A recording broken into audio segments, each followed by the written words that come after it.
Mm-hmm. Or they say stuff like, I'm The homeless too. Excuse me.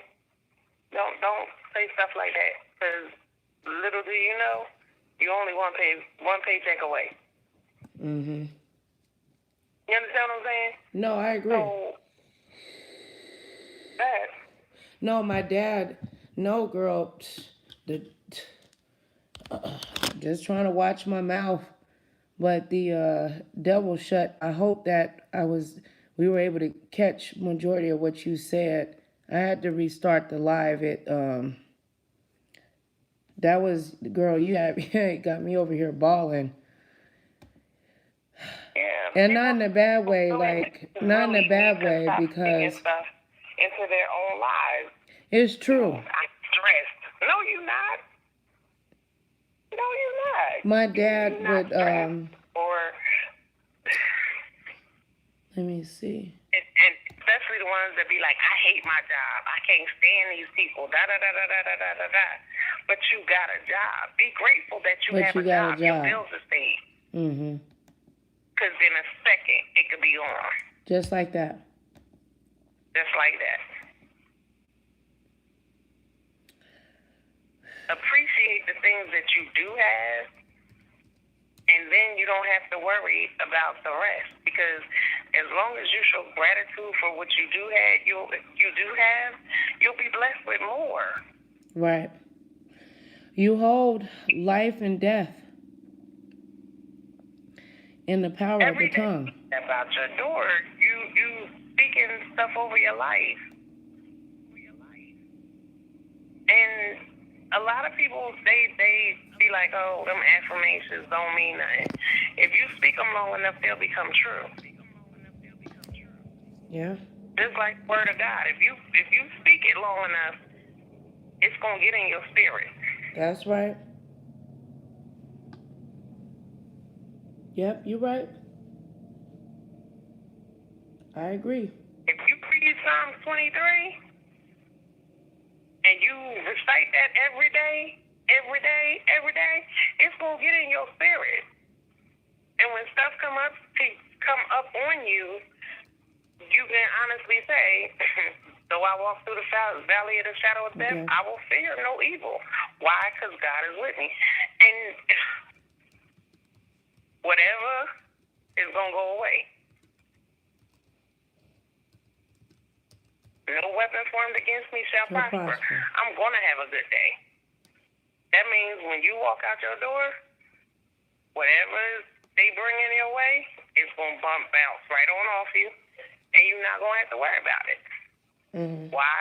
Because that's what you felt for that day. Amen. You know And what? You know what I like? I gotta tell you this. No, go ahead. My daughter's name was Shael. That's Mm. the name that's on my thing, Shael Kim Randall. Mm. Shael means the entire paragraph of the virtuous woman, Proverbs 31. Wow. Hmm. My baby girl is named Cheyenne. Hmm. And it's funny because, you know, the girl who runs Welcome to the Juice, Yeah. she is the only one that I've ever heard pronounce it correctly. And The only Shirelle? Shael. Shael. Yeah. She's Ooh. the only one who pronounced it correctly when she saw it. Mm-hmm. Everybody like Cheryl. Yeah. I was like, I just I'll start call you. laughing. Sure. That's That's why why I'm I'm like, like, I'm just gonna call you let me Kim. just say, okay, I know they talking to me when they say Kim. Yeah, I'm Because like I know they Kim. Cause would I don't pronounce want to her mess. name. For some reason, I was like, I just don't want to mess up her first. I just don't want to mess that name. I just don't want to say it wrong. Yeah, her name was Shael McKay Randall. God She bless the lived for a baby. month and 14 days, and the whole entire hospital was talking about my baby. So so you okay? So you lost one to SIDS. Mm-mm. No, she was a preemie.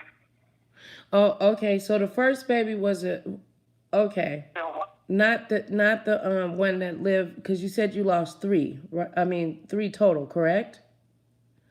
yes. Okay, go ahead and reiterate on that, girl, because I've been crying and stuff. I didn't even know you was gonna hit me with this, and I'm thankful that you sharing this with me, because you know what? I know a lot of women of us we have babies, and our kids they be doing stuff, and you can say stuff out your mouth, and if something even happened to them, they will lose their mind, and for you to lose three. Mhm. Yeah. And it's sad to say that it's so many women out here losing kids, like Yeah. losing babies. Mhm.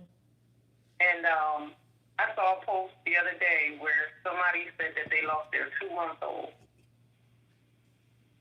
And I was like, wow. And a lot of people say, well, what can you say? Or they say God don't make mistakes. And all of that is well and great. But at the time of that loss, people don't want to hear that.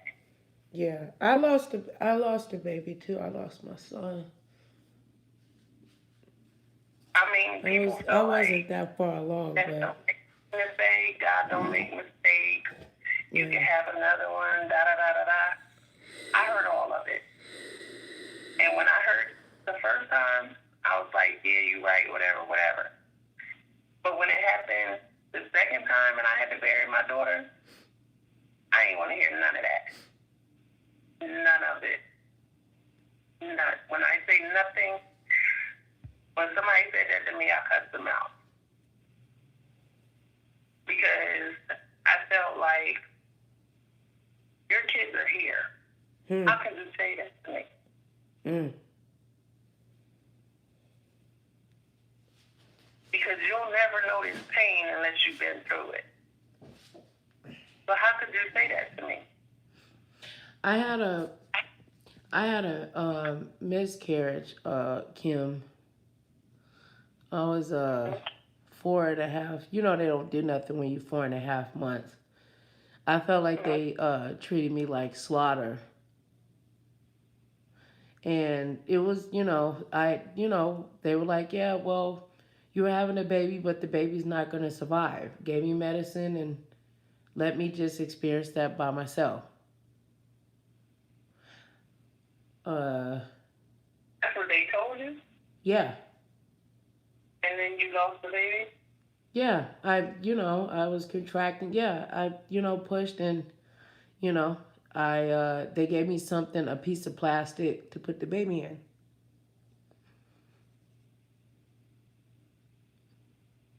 Okay. Well, I'm going to tell you what I did. They told me my first daughter, Mm. and I was pregnant with her, they told me that if I carried her full time, and she may have Down syndrome,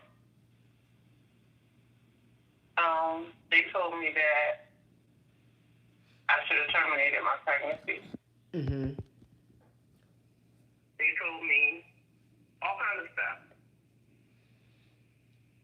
And I told them that if that's what God wanted, that's what God wanted.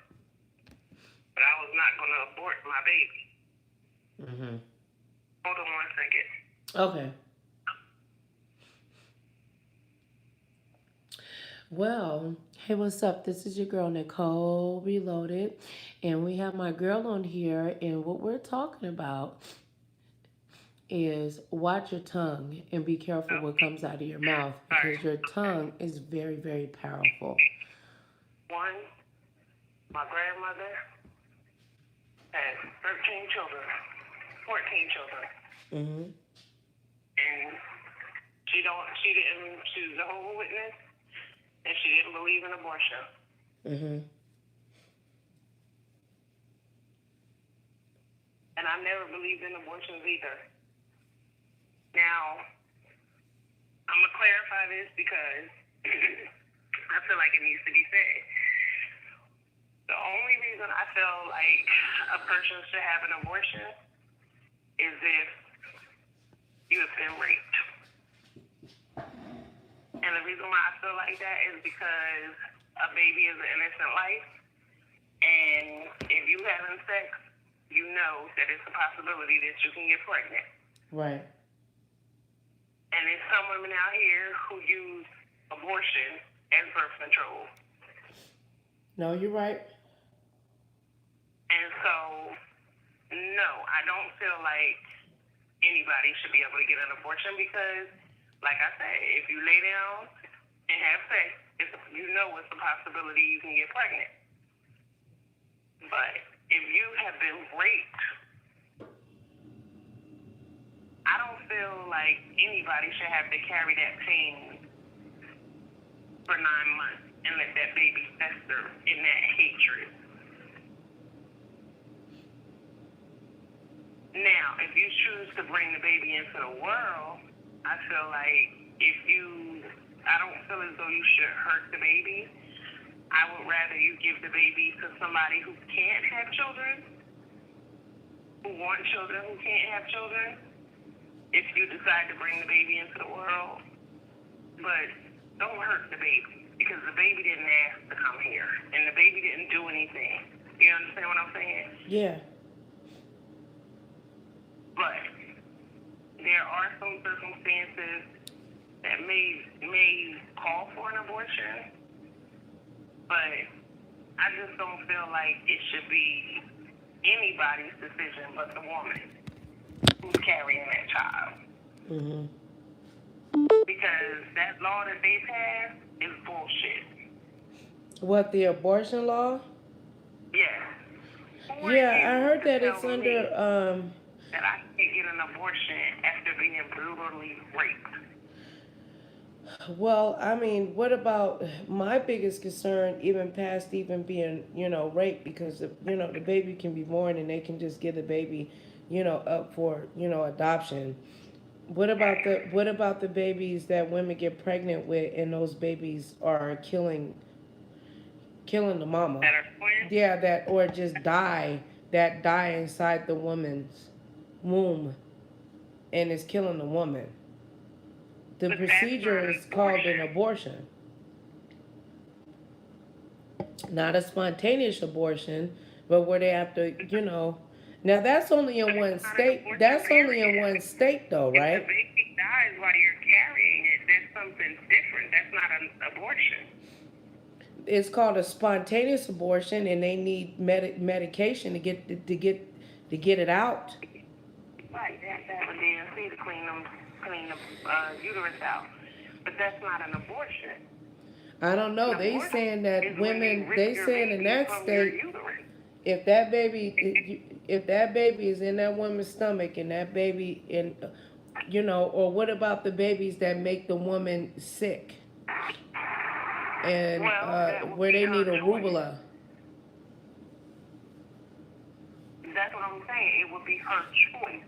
If the baby is making you sick, 9 times out of 10, any real mother, I can't say real mother, any woman, if your baby is making you sick, if you're trying to bring that baby into the world, sis, do your thing. Please do. Because you know what, but I don't think that's also fair though, sis, because I think that these dudes, I don't think that everything should put on the I think though that men need to do something too. The reason why she keeps the baby that she doesn't want. And I don't think that a man should be able to shoot out sperm inside of a vagina for a baby he ain't gonna pay for it, let alone he gonna want. What about the man? The man should have to. Our bodies are the ones that get broken down. Okay. Listen to this. One of the reasons why they passed that law is because an 11-year-old who was raped, got pregnant. And I think her mom wanted her to get an abortion because she was only 11 and it was a rape baby. Now, do you know that if and when that man gets out of jail, he can fight her for custody? Yeah. Did you know that? God. That's the law that needs to be changed. He would have rights as a father?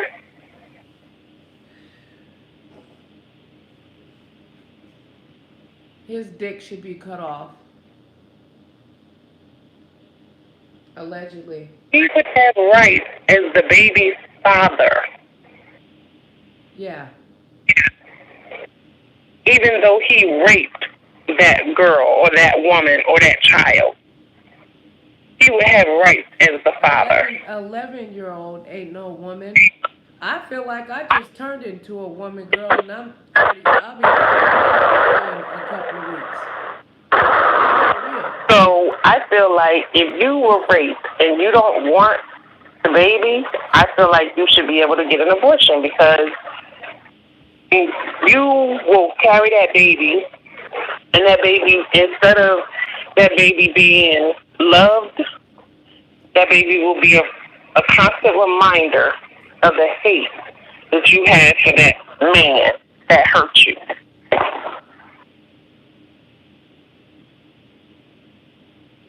That's just my thought. So they made that. They made that baby. Did that baby have that? Did that baby have that baby?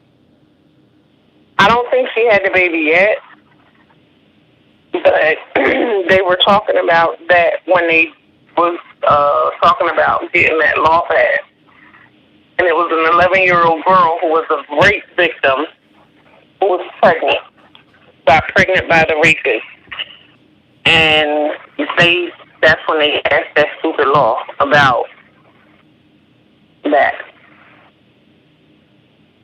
The abortion. I was mad because I was like, that don't make sense. How can you, as a man, make a decision for women who may be hurting? Now that wasn't a Supreme Court thing. That was just in one state, though, right? No, I think it was like in 5 different states that they passed that law. But I know they're all in the South, and I know Alabama was one of them. Wow.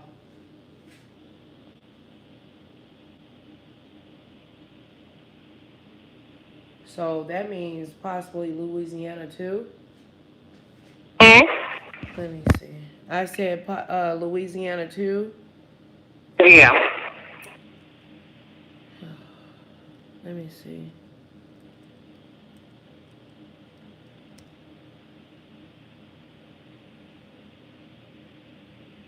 Hold on. Alabama bans abortion for rape victims. Wow. Hold on, girl. Oh. It's a commercial.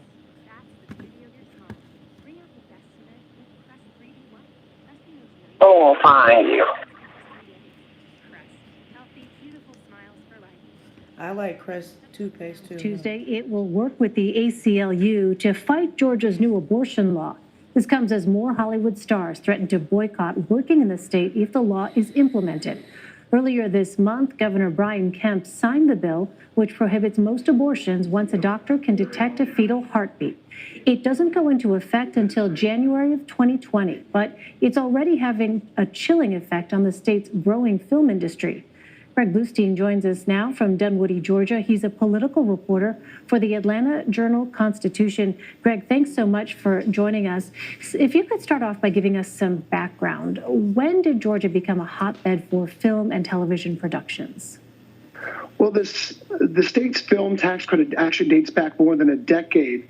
to the mid 2000s, but since then it's been expanded and it's become the most generous film tax credit in the nation. It's worth about $9 billion of direct investment in Georgia now, and creates about 90,000, supports about 90,000 jobs in the state. So it's a big part of Georgia's industry and a very important part of the legacy of several Republican governors, starting with Governor Sonny Perdue back in the mid 2000s. So with that in mind, tell us what Governor Kemp's reaction has been to the boycott threats. How concerned is his administration about this? I'd say they're concerned. Doing his campaign for governor, he stressed that he would exempt the tax break from any sort of review, from any sort of attempt to gut it, because he said it has already proven itself. But since he signed the anti-abortion heartbeat bill into law earlier this month, it has the controversy has grown.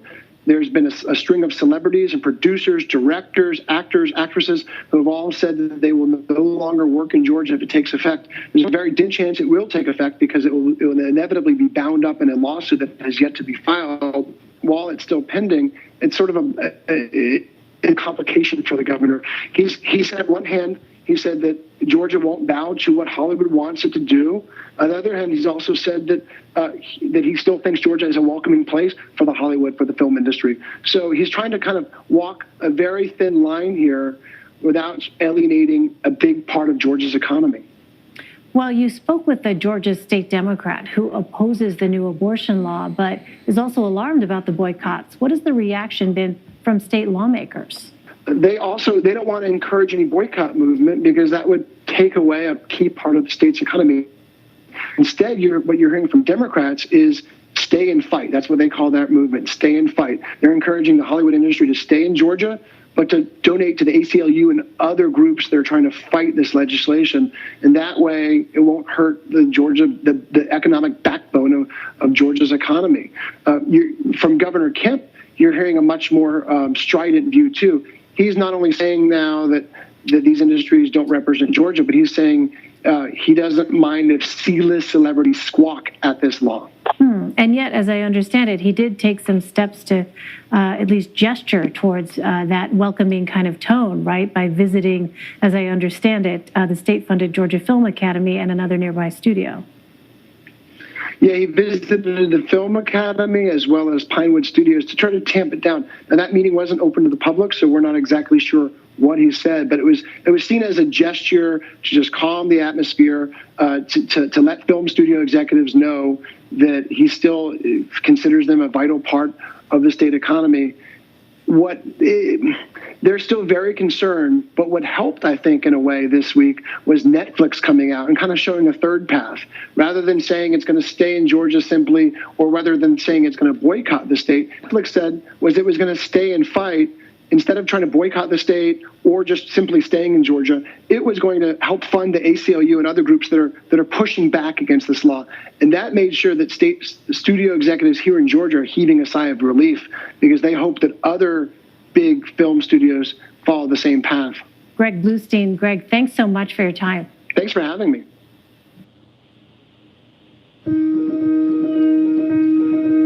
Welcome to Monowai, Nebraska. Population 1. Me. I'm mayor, secretary, treasurer. Every decision you have to make yourself. 4 out of 5 women will become solely responsible for their finances. I like the independence, and every woman should have that, I make my decisions, and if they're wrong, I live with them. If they're right, I'm very proud of myself. Plan your financial life with Prudential. Bring your challenges. I'm David Begnaud. This is our Western edition. Okay. All right, you still there, Kim? Okay. Yeah, I'm here. So, what do you think about that? I told you what I think about that. Yeah. I don't think no man should be able to tell a woman What they about should be able to do with her their body. Period. I mean, not trying to be, I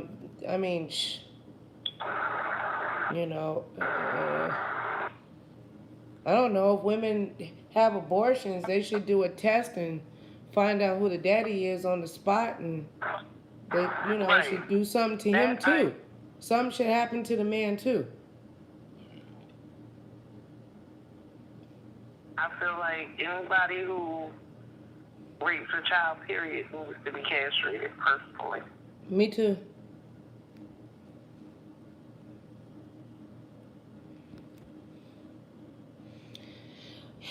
Well, With all these women out here that are ready to give it up, yeah. now Kim, you shared something really, really deep with me and my channel, and I want to thank you and tell you I love you for doing that. I really do. I love you, sis. Like for real. Like I feel like we bonded like for life. Like that's. I don't know if you heard me, but I called my daughter and was like, "Get your sisters, man." You know, because our kids can. You had kids, man. they can take you through some stuff, but to have to just not even imagine my kids getting on my nerves, pulling my hair out, even stealing everything I got. For them not being here and have to bury them, I couldn't imagine. I just want you to know that I respect you. I honor you. I cherish you. And thank you for sharing your story. Kim came on Nicole Reloaded's channel and she shared. You breaking up. Am I? Okay, can you hear me? I don't know what's going on. I don't know why either, but I hope that girl, the devil want to break this up. Okay. Are you in the car? Oh, me? Yeah. No, I'm in my room. Okay, do me a favor. That last live that we were on, go on whatever you were watching it on and make sure you refresh it and close it out. Because it could be lingering on.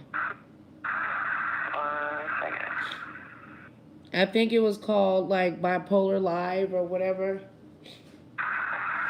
Okay. It didn't like hang up. I think that's why it took Tanisha so long. See, you closed it, huh? I don't know why we're getting all this feedback like that. Yeah, to start. You said you restarted the live? Yeah, I got a new one. Just go ahead and refresh your YouTube, whatever you want, refresh the whole thing. And then go back to my channel.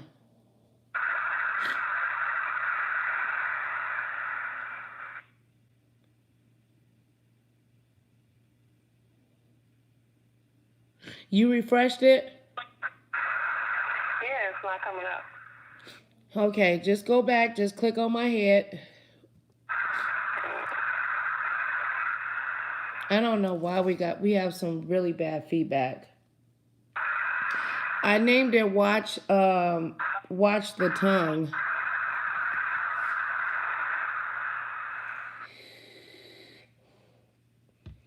But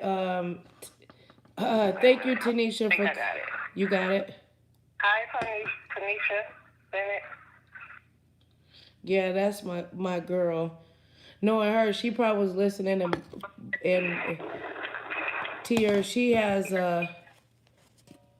she has a lot of babies around her, grandchildren, her children. She has a lot of children she's taking care of. I mean a lot. But biological grandbabies. She got kids everywhere. She probably got kids in her purse. Girl, she probably got a kid that's jumping on top of her right now. Grandma, kids everywhere. You know, because it just made me think when you shared your story. My mom was unable to have. My mom was. What'd she say? Yeah, I know. I'm sure. Probably one pulling on her hair or something right now. She got babies everywhere. London, what is London doing? Running around, probably doing something. Babies everywhere.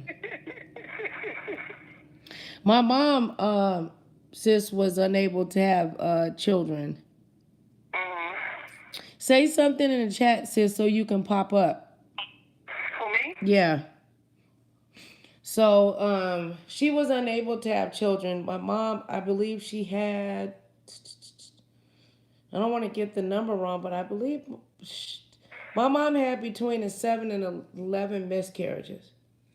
Wow. She had a lot. You know, so I remember her last one is when we moved on Strawberry Lane when we got to Las Vegas, Nevada, and I was young. I didn't understand what was going on, and I remember when the doctor, she had to go in and have a she had to have a procedure. Please, thank God. She almost died, man. What did she say? She said sleep. Please, thank God. Oh, well, if I talk too loud, one of them might wake up and start tootsie rolling around the house. Cheyenne over here asleep too, snoring. She'll be up though, because we got to get up early in the morning. Well, shoot, it's only like 11 o'clock there anyway. But girl, Cheyenne being asleep this early, that's early for her. She said, don't say that, please. Some babies in La La Land. I'm kind of. They ain't gonna wish they wake up on you. Luddy, no, I want Luddy to get up and pull on her hair. She gonna be like that. I hope Cheyenne get up and kick you in your foot. Girl, these kids be up. But it's summertime, so they think they can run around. Uh-oh. Jesus, I was just playing. Cheyenne, go to sleep. It's 2:30. Yeah, it's 2:30 here too. Yeah. Oh well, yeah. I keep forgetting y'all on different time schedules. Yeah, we on the East Coast. East Coast, I'm on the West. Yeah, girl. I mean, I didn't really read up on. I heard about the abortion law that went into effect. But one thing that I do think, if they're coming for women in their bodies, they're going to be coming out the LGBTQ community right after. Of course. I put it like this. They've always tried to keep us down. First, it was only men could vote. Then, when the women got their rights to vote, it was like all hell broke loose. You know what I mean? Mm-hmm. So they always try and put us as the weaker vessel, even though we are to a certain point. But I feel like this. I've always believed that women can do anything a man can do. A man, girl, give a man period. You ever transferred your menstrual cramps to your partner? No. I have. I transferred my labor. Okay. I transferred period cramps, but I had tumors. When I seen that man break down and throw up and hit his knees, and to see him shake because he kept messing with me. That was actually Cheyenne's father. And I said, I just hope, and I meant it with everything, every fiber of my body. I just hope to God that you feel what I feel. So he could have some type of understanding.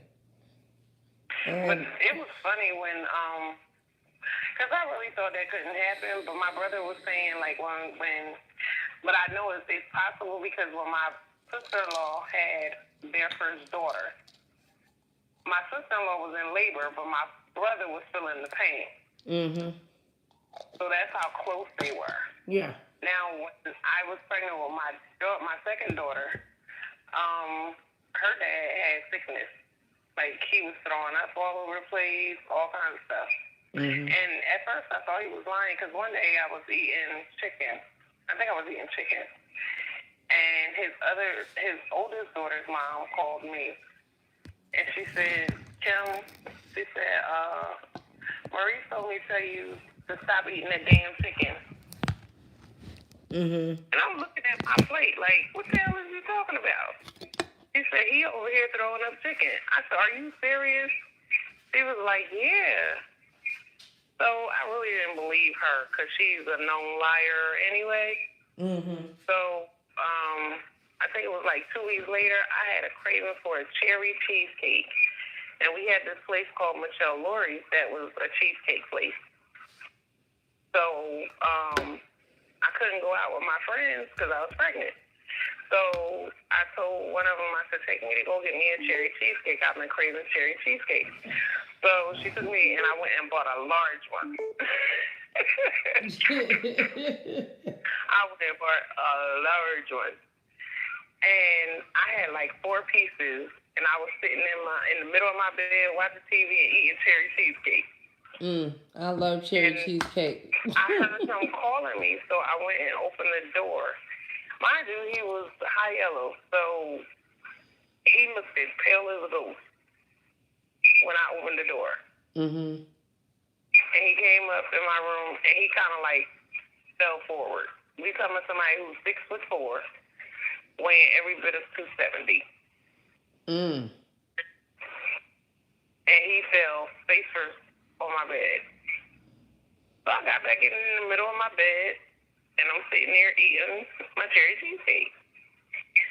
And he jumped up and ran to the bathroom, so I just jumped up and ran right behind him. And he was throwing up cherry cheesecake. Well, see. And he was like, I don't even like that shit. I said, well, baby do. He said, Gil, what are you doing to me? I said, the only thing I can say, this is your baby too. Right. Yeah.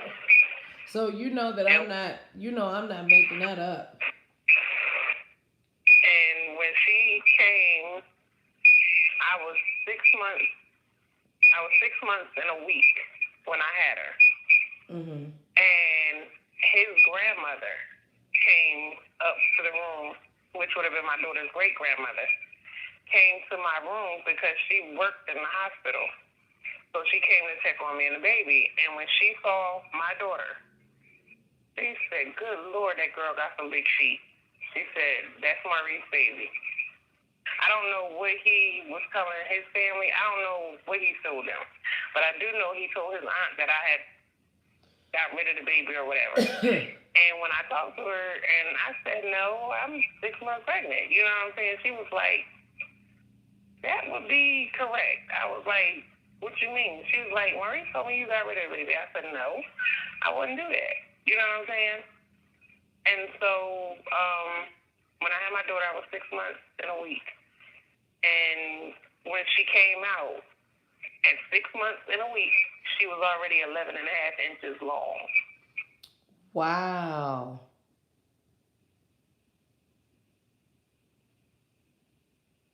And her feet was as big as my pinky, almost as big as my pinky.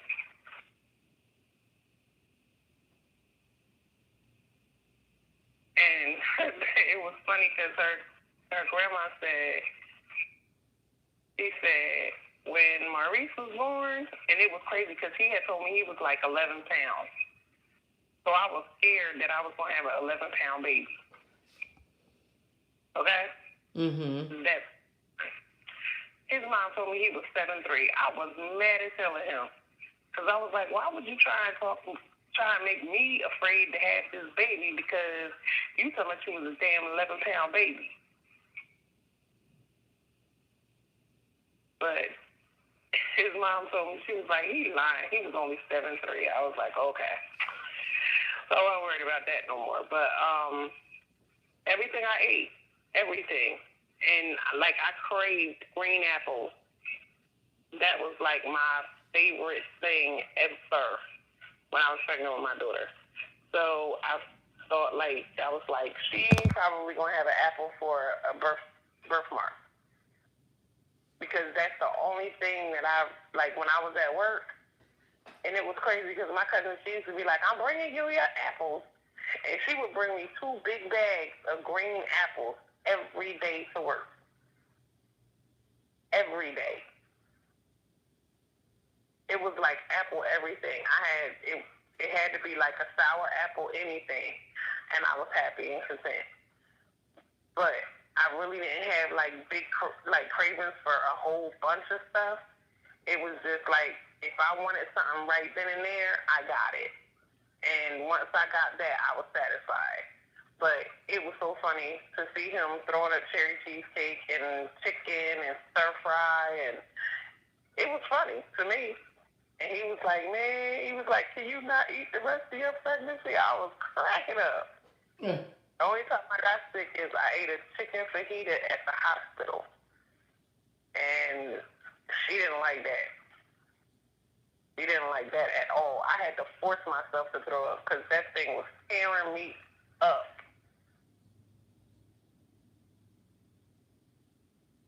So I had to force myself to throw up and get that out of my system.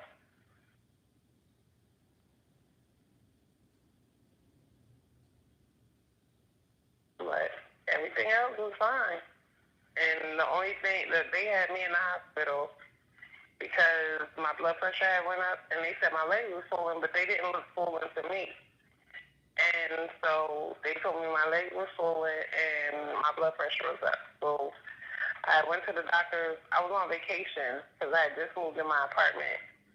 So I took my vacation so I could move into my apartment and get my apartment situated.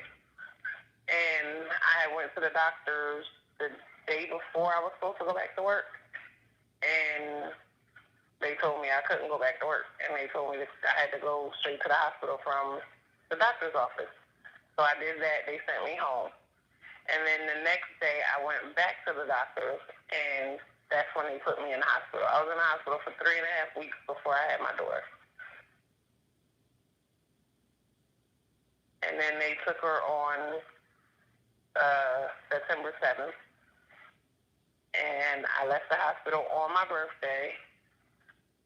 And I went home, and it hurt me to leave my baby there. But she was only 1 pound, 2 ounces, so what was I going to do? I had to, make sure she was okay. But I was at that hospital on a regular basis. All the nurses knew me. They knew I was called. If I wasn't at the hospital, they knew I was going to call all night. Did she sleep? Did she eat? Did she use the bathroom? I was just like on it. And then one day, I called up to the hospital just to check on her because I knew I wasn't going to be able to make it up there. And they told me, they were like, oh, she did fine with the spinal tap. And I was like, what spinal tap? And they said, didn't you call here earlier and the doctor told you that she was going to have a spinal tap? I said, no, I haven't called the hospital all day. And come to find out that his other baby mother called the hospital to check on my child and gave them permission to do a spinal tap on my daughter. I wanted to kill that bitch. I wanted to kill that hoe.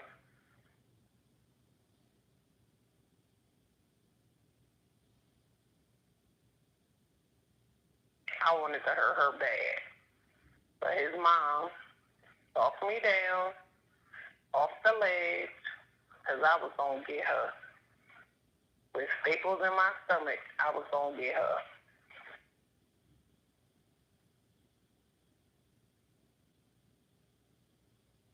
Nicole? Yeah. Yeah, I was going to hurt that hoe. Yeah, girl. His mom talked me down and was like, Kim, you got a baby. You got to put your energy in the shy. I was like, I know, but I'm going to hurt her. I'm going to get her. And then I had to put in place where the only way you could get information on my daughter was to have her bracelet. Mm-hmm.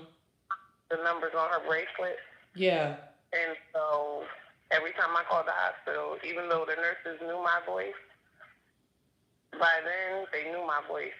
But I had to put that in place because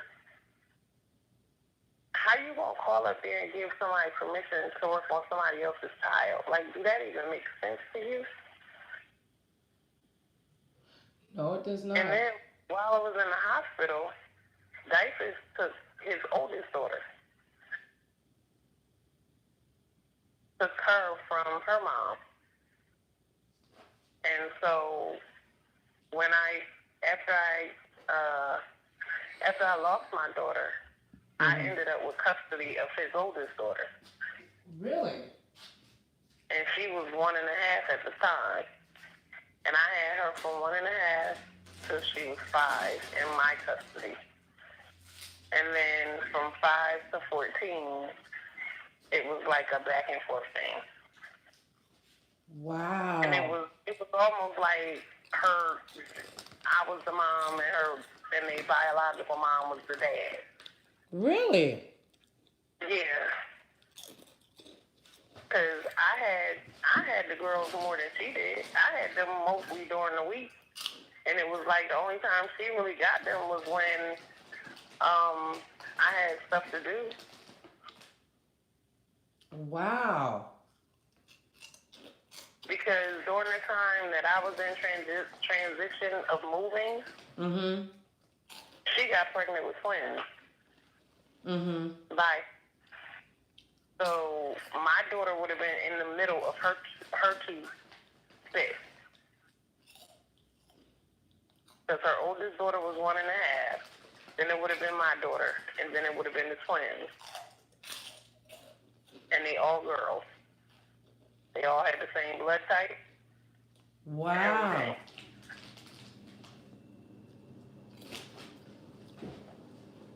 Wow. So, That's basically, I ended up raising his other 3 daughters until the oldest one turned 14. And when the oldest one turned 14, there was this real big incident that happened here where she got in school. She said, "Who eats chips with no video?" Oh Lord, we got somebody in here roasting us. Are you gonna call up in here? Are you gonna call in, bitch? Look, read in the comment. You gonna call in, bitch? She said, "Who gonna eat chips?" You can hear me eating chips that loud. I'm eating chips. I'm not eating chips. I'm eating pork rinds. Listen. She said, "Who eats chips with no video, ho?" I told you if you call in, I would show my face. That's why you ain't got a real picture of you on your thing. Girl. Well, be done. Be out. Peace.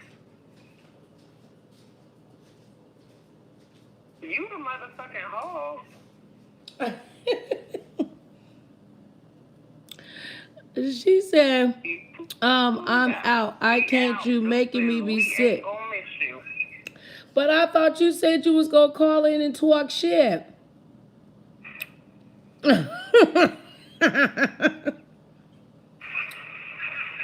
Why? You know you gonna call in and talk shit. I'm here for it today, goddammit. We here for it. She said, "Watch my video." So she said it's somebody to come in there and watch your motherfucking videos, but you gonna call somebody a hog? Motherfucker, you done lost your damn mind.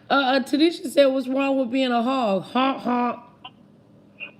Come on, Tracy, living my tooth. I thought we was friends. She said, "I dressed you in the video." Oh Lord, so now she dragging me in the video.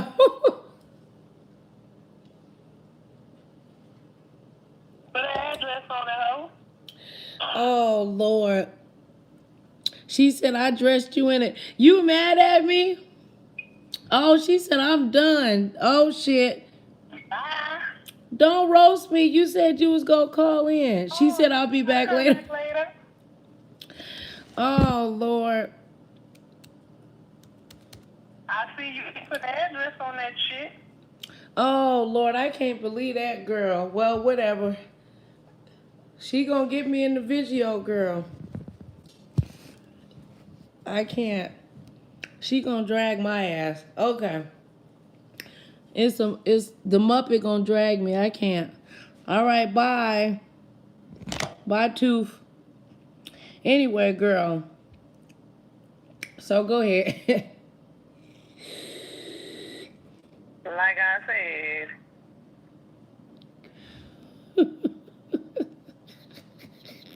I see you ain't put an address on that shit. Oh, And see, I'm that bitch right now. I'll be that bitch right now. Matter of fact, you know what? I ain't even gonna block you. she said, Tanisha said, finish eating your pork skins. Was it that loud? I was sitting up here going, mm-hmm. I wasn't eating nothing, so I'm trying to figure out. I was eating my pork skins, girl. I don't care. How you gonna come in here calling people names and shit? Don't mind them, girl. Don't mind them, Kim. Go ahead. Finish your story. So, let me ask you a question, Kim. Good. You ever thinking about trying again? Yep. Good. In the process now. Oh.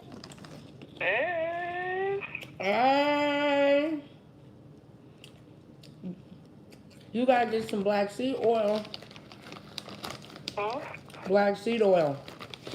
Got it. You got some? I got black seed bitter. Good. Girl. Yep.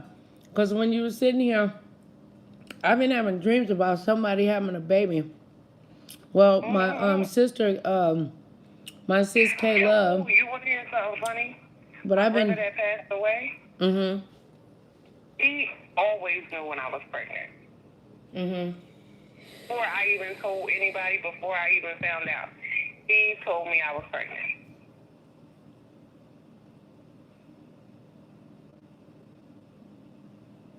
And I don't know how he knew, but he would tell me, "You're pregnant," and I was like, "Yeah, right." And it's been a long while, so your body has had a chance to, you know what I'm saying? She ready. Tanisha funny. She go, "Girl, please, that too scared me." She said, "Girl, please, that."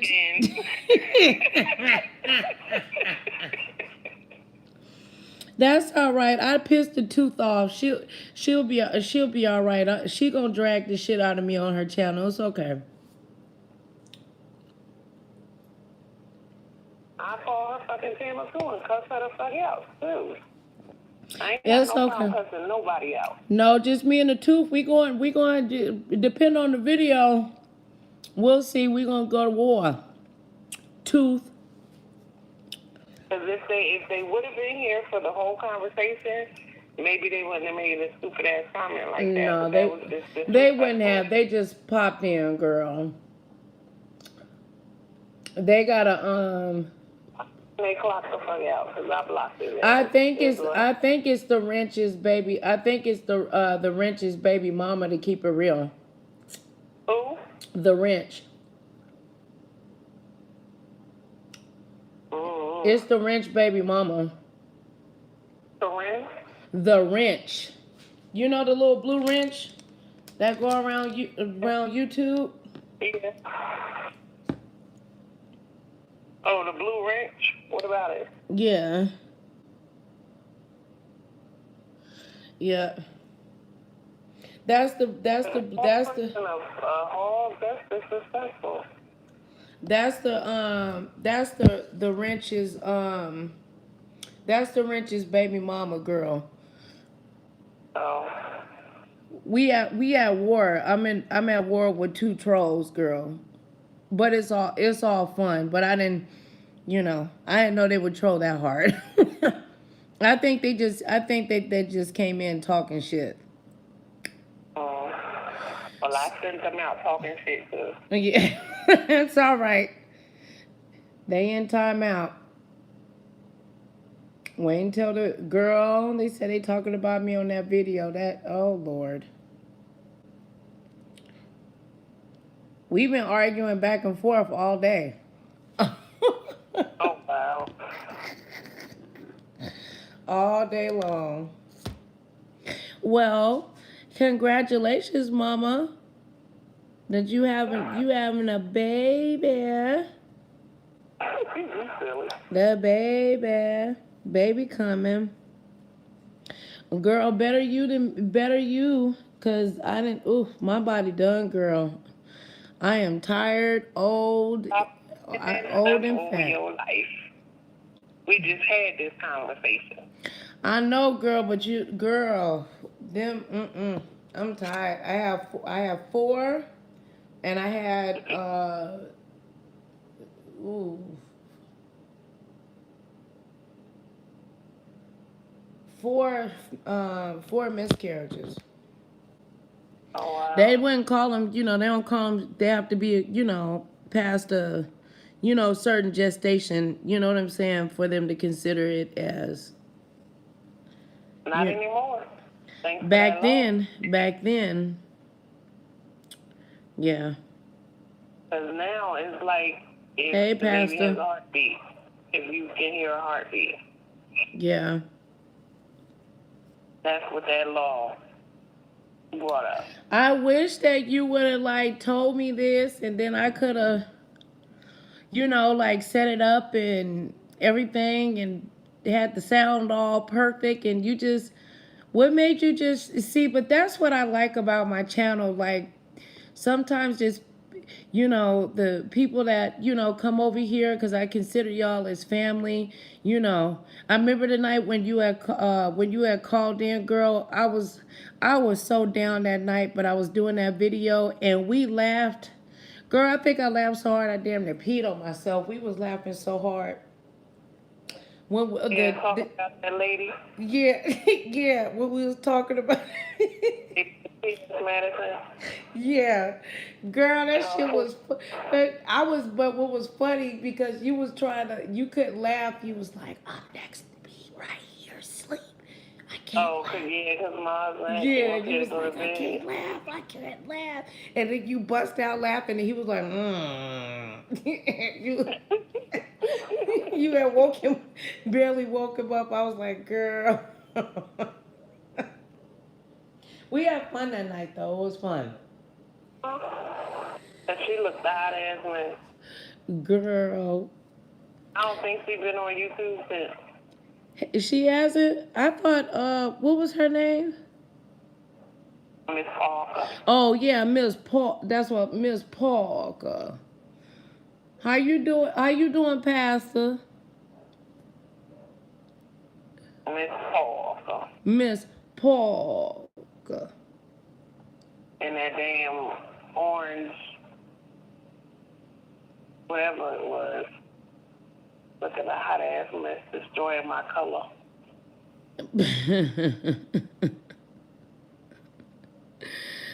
Oh, man. Well. I don't, I want to know when, we got a baby coming. I'm claiming it. I'm putting it in there now. I'm claiming it and naming it. Say what? I said, I'm claiming it and naming it. A baby is coming. A baby is on its way. It's gonna be some. It's gonna be some babies. Jack. Oh, Pastor Jack said he can't stop laughing from. Oh, you still laughing at the earlier one? You couldn't find the video. I didn't block both of them. I don't think. Let me go and look real quick. No, where he had called, they was roasting. I don't think I locked both of them. Oh. Yeah, they both public. I hippie dippy 89. Yeah. It's not there, Pastor. Did you go and see? It probably wasn't uploaded because it's a long video. Pastor, we were having a conversation about speaking things into existence.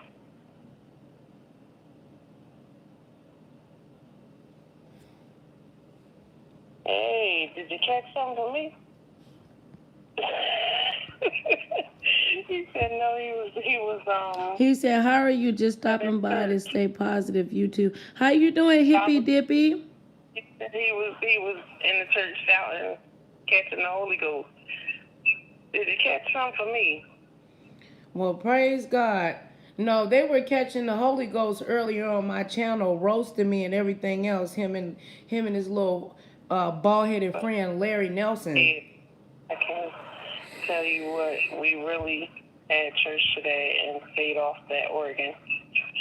Ready to sleep. It's midnight. Oh, it's almost 3 here. Hi, SP News Nuggets. Hi, SP. Good morning. Welcome to the live. Here come the Insomniacs. It's up right now. It's midnight. The Insomniacs are about to roll in the building. Hi, Insomniacs. Oh, shit. We're just chopping it up. Girl, she just... Oh, shit. Here go the video. What? Here go the video. Oh, and it's long, too. Oh, shit. Earlier. It's me, your girl Tracy, back again. Should we sing a song early or a little bit later? Let's sing it now. I just can't wait. I can't wait. Teresa's Creases is in the house. Tracy's Creases is in the house. Tracy's Creases is in the house. Tracy's Creases is in the house. Tracy's Creases is in the house. Tracy's Creases is in the house. Tracy's Creases is in the house. Oh, Tracy's my Creases is in God. the house. Oh, Lord, yes. It gave me life, y'all. It gave me life. I tell you what. As promised, I'm gonna be eating now. Oh, my God. Girl, these Mexicans in Texas, they know how to make a salsa. Girl. Mexicans how to make salsa, Oh, no. but they make it the right way. You were speaking in tongues. I got what? I don't know how you say it, but I got the green stuff. Oh, my gosh. She over here, she roasted, girl, because that's why... I don't want any diarrhea. No, Pastor. She is dragging, girl. Life issues and Black Lives Matter. We spoke about that. Talked about I'm sorry. mothers and their children, or parents losing their children. We also talked about I ain't gonna get no. Wait, let me turn this on. domestic distance.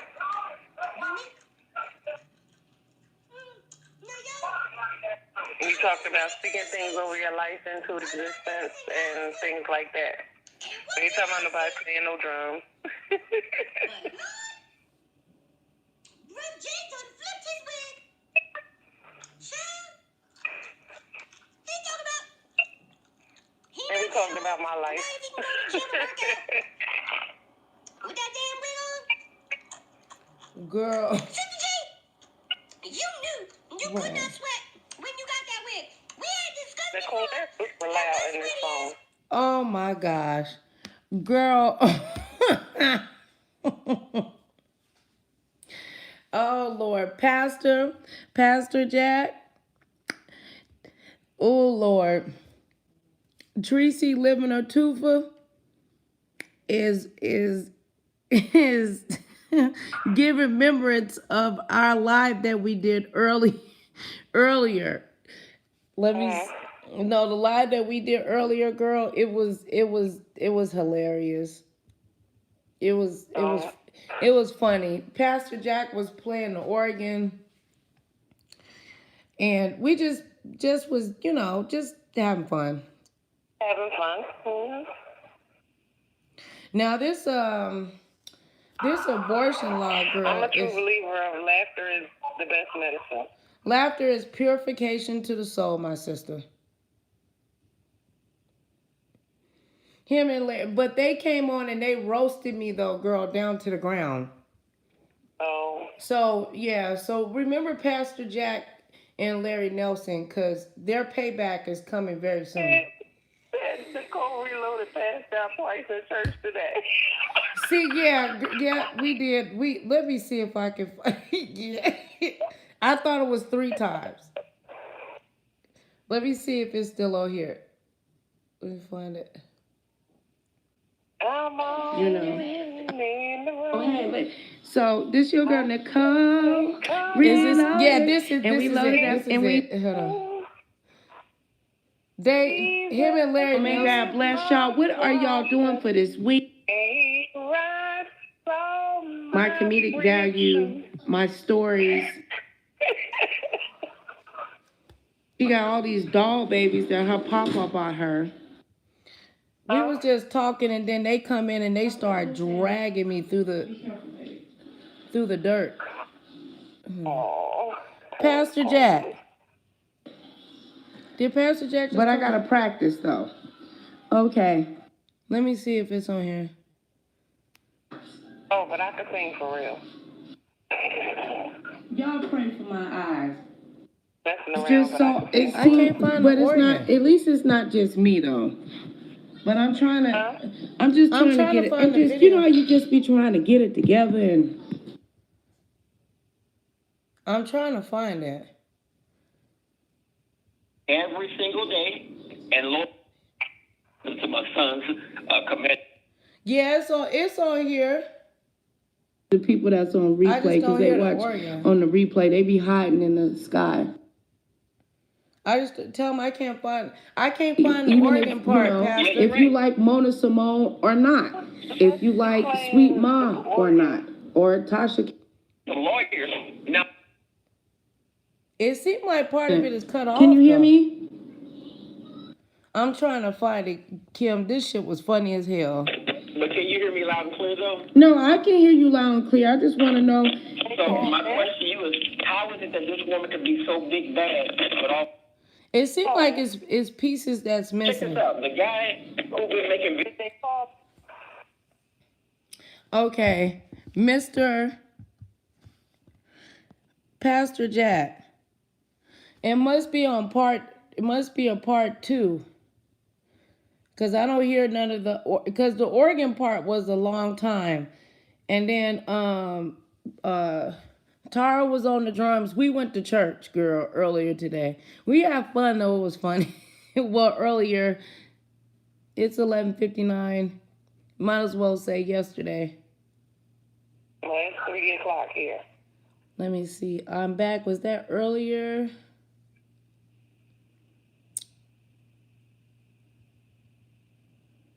You gotta go to work today? Who? You. Who? You, Kim. I'm not interviewing, you just calling in and we chopping it up. Okay, no, I think this is the part. Let me see.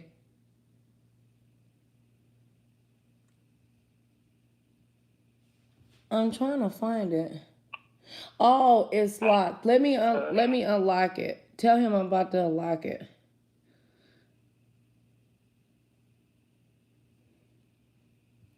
I am retired. Well, thank you for calling in, sis. Get you some sleep. I said, thank you for calling. Get you some sleep, Mama. No, I said I don't work anymore. I am retired. Oh, I thought you said I'm going to sleep. I'm like, okay, it's okay. Oh, well, girl, shoot, that's the bomb. Then you really got, and then the hairpiece fell off. Yeah, then that means you really get a chance to make baby music. Oh shoot. I just want to know when you're ready to share. Come on and be like, yes, we're having a Nicole Reloaded's baby over here. I want some babies because I ain't having no more.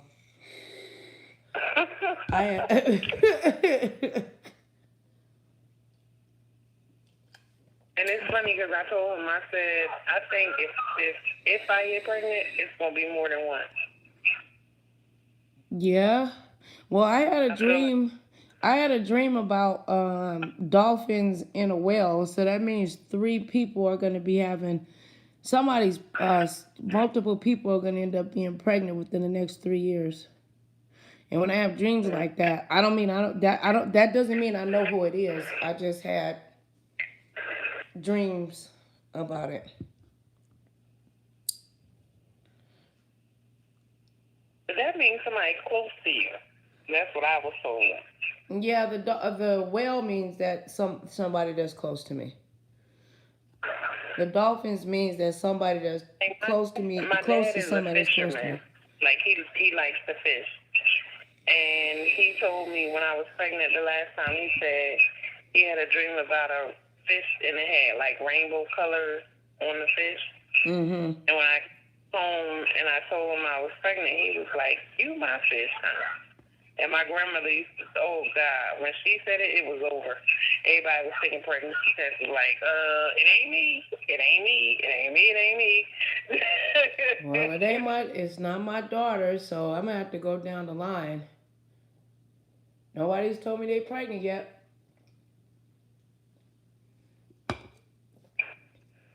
So somebody's gonna be before the year is out. I look like I'm pregnant though. Maybe Pastor Jack and his fiance and then you and your fiance.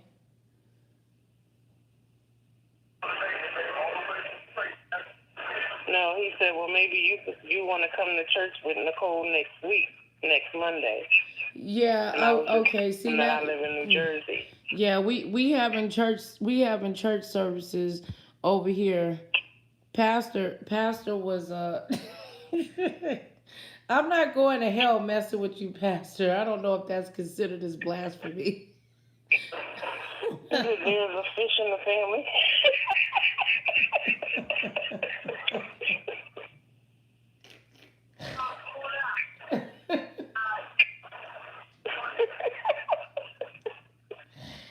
No, he didn't.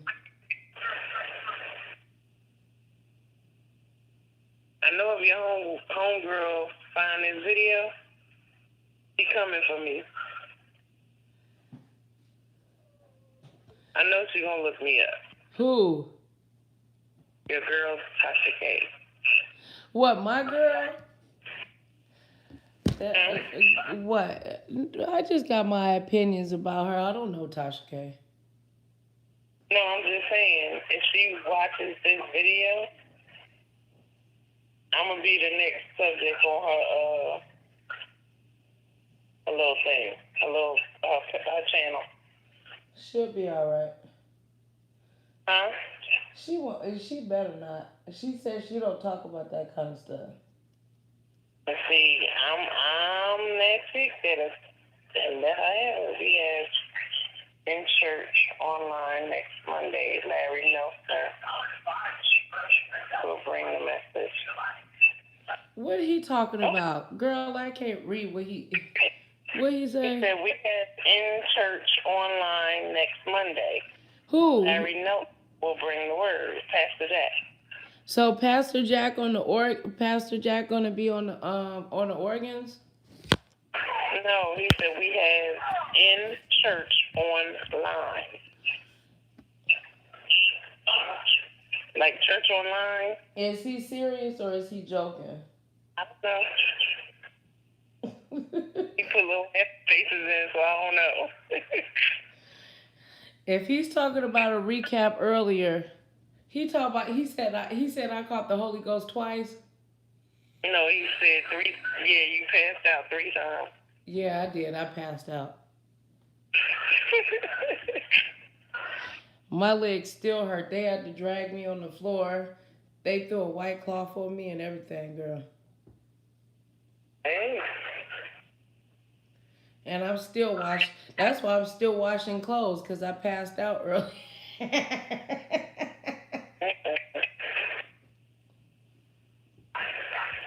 You know how it is when you have to wash delicates. You can't pull all that stuff together. You got to like wash the stuff individually and, kind of air dry and then all that stuff. Yeah. My baby got, her little dresses and stuff, so got to wash them inside out by themselves on delicate, blah, blah, blah, blah.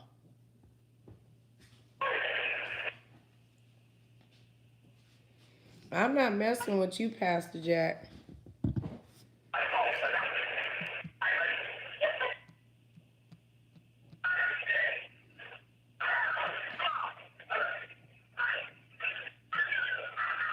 Is Jay Wilson live still? Huh? Is Jay Wilson live? Yeah. We still live.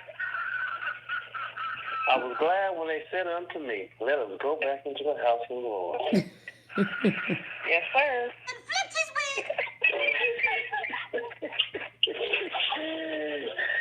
I ain't messing with you, Nicole. I'm not messing with you neither. How are you, Pastor Jack? I'm doing great. I haven't laughed so hard at all. Messing with Nicole and Larry at service today. They say that allegedly somebody was playing the organ and their hairpiece fell off.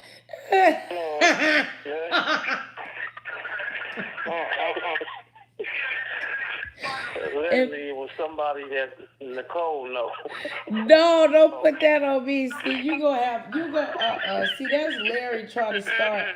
No, y'all gonna have Jay Wilson come for me, but at least I'll get some subscribers. No, it was allegedly he was playing the organ. Larry Nelson was preaching. Went to the left. Larry Nelson was. But I don't know, because I done seen a video where, and it's funny because this one pastor that I watch from Louisiana, he was saying if your wig's too tight, take it off, or if it's too loose, take it off. And one day I was sitting watching videos on Facebook, and the next you know, I'm sitting there watching this church video, and this woman literally shouted out her wig. Oh, God. I tried everything. When I say I tried everything to send that video to him, because he always says something about the wig, and I was like, oh my God, he would fall out laughing if he see this video. And it's like the lady fell out, right? And they trying to put a wig back on her head. Now, she at the altar. And they trying to put a wig back on her head, and she moved, and the wig go the wrong way. Oh, it was hilarious. I said, Lord have mercy, I ain't never seen nothing like that in my life. She literally danced out her wig. You ain't talking about the black lady, are you? Yeah. The older lady? Yeah. That wig was crooked. And she had some gray under there, too. Oh, with a little Lord. teeny bun. A little teeny bun. That was somebody's grandma. I had to say, God forgive me for laughing, but that was too funny. They know why they put that up there. She laid back on that altar, and that wig came off. And she sat back up, and they was trying to put the wig back on. She turned her head, and the wig went left. She turned her head the other way, the wig went the other way. I said, Lord Jesus, why they ain't tie mama hair down? Oh, Lord. That thing was funny. And then they got this one video on Facebook, too, where the lady dancing off of, I think the song called Pop Your Coochie. But she was shouting, and they was playing that song. I said, you know what, whoever made this video going to hell, but it's funny, it's I don't know what. This is funny as I don't know what. Now watch this.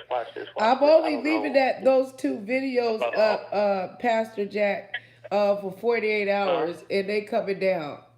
Okay? I'm not going to hell messing with y'all.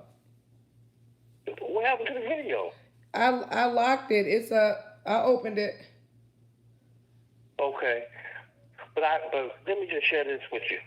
Since you guys is all women and I want you guys to be careful, not saying nobody is no hoe and nothing like that. I was listening to Larry D. Reed live today. And he keeps me up all on the church business on what's going on. You know, you got this black guy. Can't think of his name. I got to go back to his Larry Reed channel. This is not, you can say allegedly or whatever.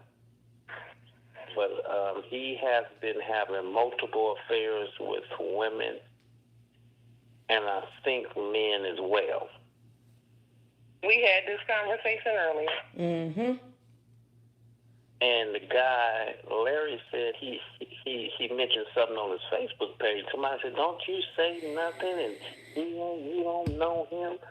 Larry said today, when he went live on YouTube and Periscope and all the rest, he said, first of all, you don't know your partner or the dude who you're dealing with.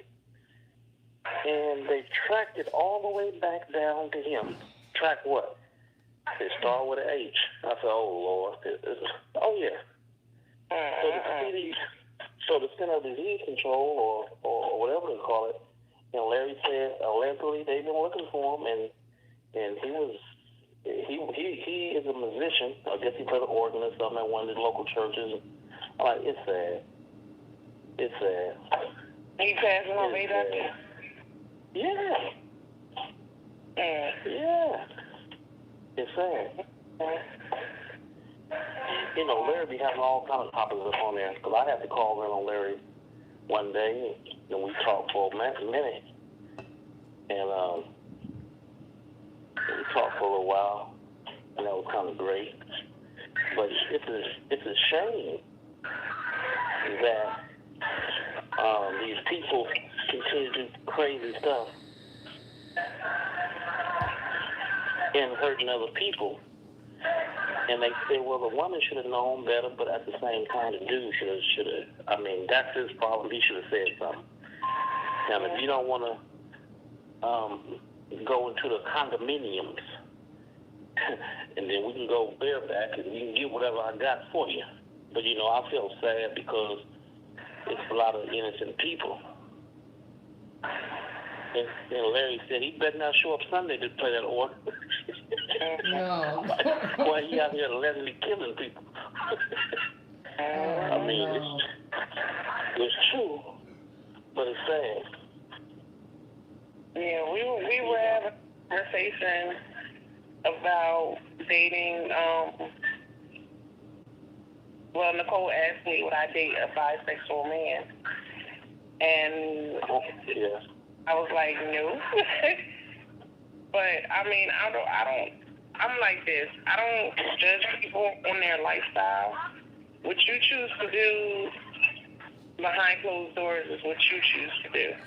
But that don't mean I have to be a that. So if you're, and I even took it as far as to say, if that was your prior life before me, I don't know if I can have a complete relationship with you as a man, because in the back of my mind it's always going to be there, like, is he really with me to be with me? You know what I'm saying? And does he still have those thoughts? Or, things like that. So I don't think that I personally would deal with a bisexual man, but that doesn't mean he can't be my friend. Yeah. Okay. But because I try not to judge people on things like that, because you'll miss out on a lot of great people in your life when you do stuff like that. And I just feel like me being who I am, and I'm really outgoing and I'm really friendly and I like to talk to people and I like to meet different people. So you telling me that you're bisexual, that's not going to stop me from being your friend or loving you as a person. It just would give me a hesitant if you were to try and date me or try and marry me, because those are things that will be in the back of my mind. Like, does he really want to be with me, or does he want to be with a man, or is he hiding? You know what I mean? Things like that would be in the back of my head. So I just don't think that I would want to deal with that kind of situation. Well, what do you think about that, Pastor Jack? You don't really want to know my answer, do you? Yeah. Because first of all, I ain't dating no bisexual man at all. Well, we talking I ain't about even dating. No, I know. I'm not even gonna I'm not say. No, I'm saying, Okay, what do you? okay. No, that's not what I was Watch this. asking you. What do you? What do Watch you this. think Let about me. her response to my? Her response to my question. Well, I think as well as whatever she feels, she can rock that way, and I have to take her up. But let me just drop the bombshell now, and I ain't afraid to drop it. You know, I don't even. That's why I'm not married today, is because of that same reason. So me and my wife had split up, separated, divorced, whatever you want to call it. We are divorced. She decided she want to go that way. You go any way you want to. I'm gone. Will there ever be a chance that we will ever get back together? Negative. Do I spend time with my boys? And I call my boys. I only got one biological buyer, but when I came in, I take everybody on with me. And will we ever get the negative? No. You see, first of all, a lot of people have to understand, women, you really don't have nothing too much to worry about. It's the men that does. I should say the women do because of the man. And we had this topic a few days ago. See, Yes, let we me say do. this. My sister, I guess, lesbian, whatever you want to call it. I'm only sugarcoating because I'm on somebody else's channel. But she would really speak to me. She would speak to me, and then that was it. I remember when I came home off my vacation, and she said, "What's up, bro?" I gave her a big hug. And some lady jumped up. Like, "What you doing?" I swung on her. Oh, tear her head off. Damn. No, I didn't know who that lady was. I mean, I'm fresh out. And, man, what you sitting off me hugging on my sister? Oh, I thought you, man, get up out of here with that. You know what? You got to shake the spot. I put her out the house and shut the door back. You ain't gonna run up on me. I just got out 3 hours ago. And you run up on me like that? But the person looked it like a man. Wow. See, watch this. The company, I can say that the company you keep, I can tell you what kind of person you are. That's how our grandparents used to tell us, boy, stay away from that. Boy, you're gonna get yourself in trouble. Don't you come running back here and bringing no police over here, because you're gonna be leaving right with me. My grandma always tell me that. It's because the company you keep, what you attract, determines who you are. Right. And watch this. Watch this. It can go off your lifestyle, the company, and what you wear. Watch this. If I was an undercover police officer, you can tell, man, that's a cop right there. You can just tell. He can stick out. And the first thing we try to do is go the opposite way, because you know why? We have nothing in common. I'm gone. See, when I used to live a criminal lifestyle, I didn't have no time for no church folks. I go the opposite way. We had nothing in common. I didn't like going to go see my mama because she speaking in tongues, rolling around up on the ground, toe tapping, dancing, shabaking. I don't got, because you know why? Because why would put it like this? If we out here living in the world, what the hell I'm going by there for? Because she gonna rain on my parade. It's like I can hang out in the streets and the old folks come by. Hey, how you doing, sir? You want some prayer? Yes. And then we have respect. We walk past anybody's church. We will put the cigarette out or won't puff it until we run past it. That days is over. Right. It's because I said to say this. I don't judge the outside of the church because that's not my fight. The Word of God tells us, those who's inside judge the inside of the house. Our job, whoever is Christians, judge the inside of the church. The pastor, everybody needs to be judging there. Oh, you do have a right to judge. The Bible says you ought to have the spirit of discernment. Discernment means judge. And he said, you judge the inside, I judge the outside. That's why I always tell the co-workers, whatever they do, I don't have no problem with them. My job, my fight is the church. And that's the only thing I can say. And you know, I see my son, Mom. I got to go over there to visit my youngest. He's only 7, so I have to have a communication with her. To get to the front door, call the phone like, yeah, you know, I'm on my way over. Can you get Jack ready for me, you know? And I take him and his brother places, even though the brother is not mine. But I take them places, and, you know, it's whatever spirit they got, I got a whole different spirit. I'm going to tell you something. I don't care who you are, what you do. Everybody's not going to be part of your circle. Everybody's not going to like your channel. Is because, you know what? Water and oil will never mix. Amen? Because you're not going to mix together. That's why some relationships don't last. It's because y'all is not mixable. Some stuff you just can't mix up. You can force it. You can force anything you want. But everything has a season to live, to die, to cry, to go away, even to wither away. Every person has a season. Right. So the answer to your question is I don't really care what they do. I really don't. If you look on my YouTube page, I tell them I'm not after this. I'm after the church. I'm calling out preachers. I call them punks, cowards, and suckers. You want somebody to show up to your pastor anniversary, but you won't show up on the streets to tell these youngsters to stop doing what they're doing because it's not bringing in them no money. That's why they won't do it. And that's why my protest starts against the church. I have nothing to do with the outside, but to try to stop the black-on-black crime. That's it.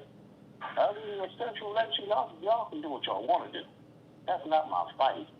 I'm trying to save the black race and save life. Because every time you turn around, the funny thing about it is we are genociding our own race.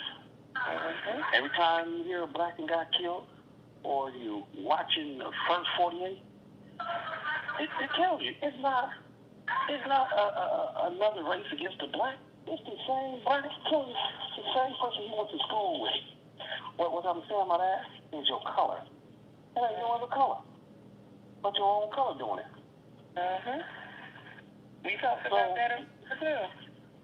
And because I was telling Nicole that I just recently lost a cousin, an 18-year-old. On Memorial Day, somebody came and shot the block. And 3 of my cousins were hit. 1 was killed. The female was hit 6 times, and my other cousin had the bullet in his neck. And it's so funny that they were doing a vigil last Friday, I want to say, like 2 Fridays ago. And the police presence that was out there that night, it was ridiculous. It really was. It was ridiculous. All for a balloon candle vigil. That was it. It was peaceful. Nobody was acting crazy. They just wanted to release the balloon. And then he was murdered on Memorial Day. And they were just, from what everybody was saying, they said that they were just sitting there talking or whatever have you. And my little cousin, who's a female, she said she saw them coming towards them, but she said before she could react, they had already started shooting. She got hit 6 times. And the one who was murdered, he got shot in the chest. But she said he fell on top of her as if he was like covering her. And even though she got the majority of the bullet, which was the 6 shots that she received, the doctors told her mom and my aunt, it's a blessing that she's still here. Because every bullet went in and came out and didn't hit not one vital organ. Wow. And my condolences goes out to you and your family. Now watch this.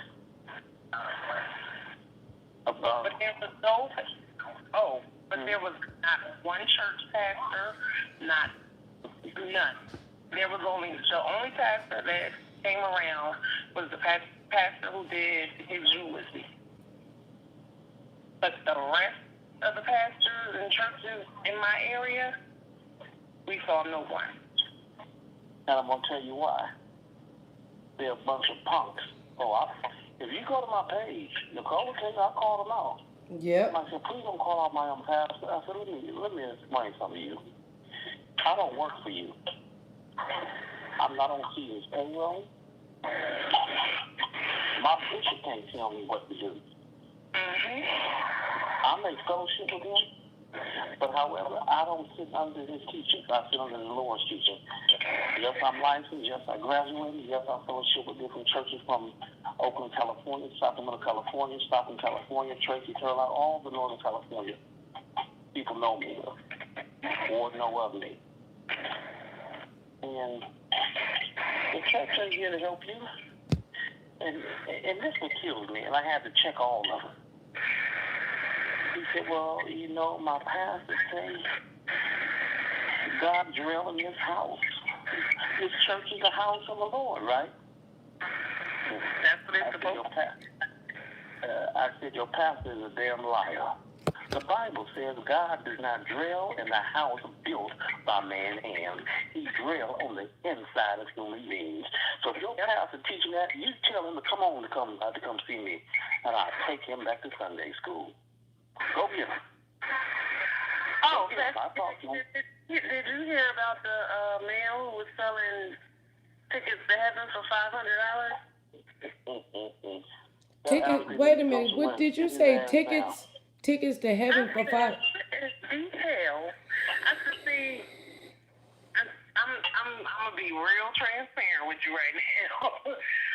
I haven't been back to church in 3 years, and before the church that I was in, before I joined the church that I was in, I hadn't been back to church in 3 years.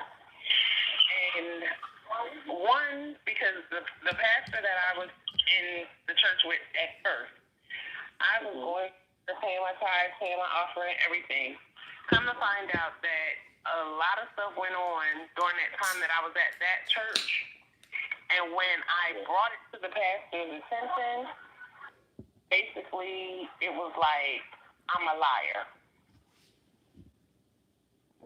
When other people heard the same story that I heard. But I was the one who vocalized it, so I was a liar. And I'm causing discord in the church. And it was a little teeny tiny church.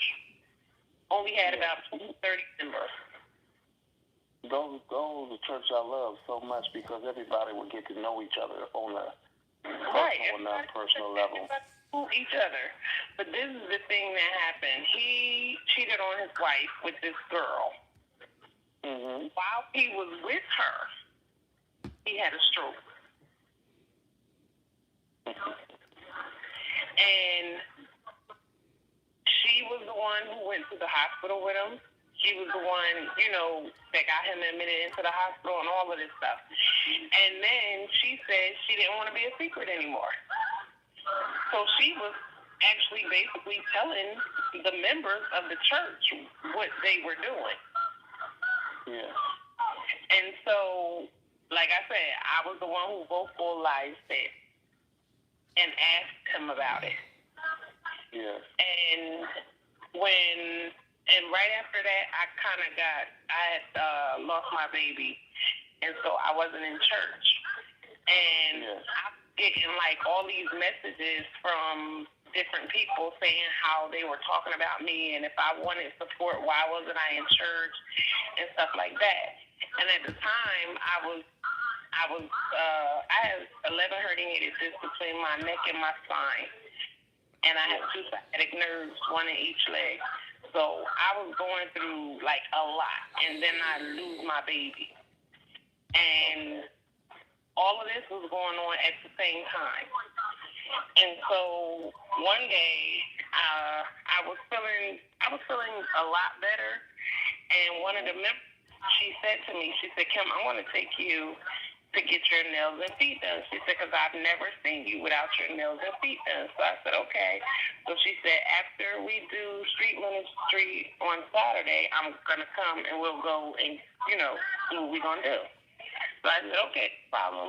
Now, I hadn't seen my pastor in like 3 months.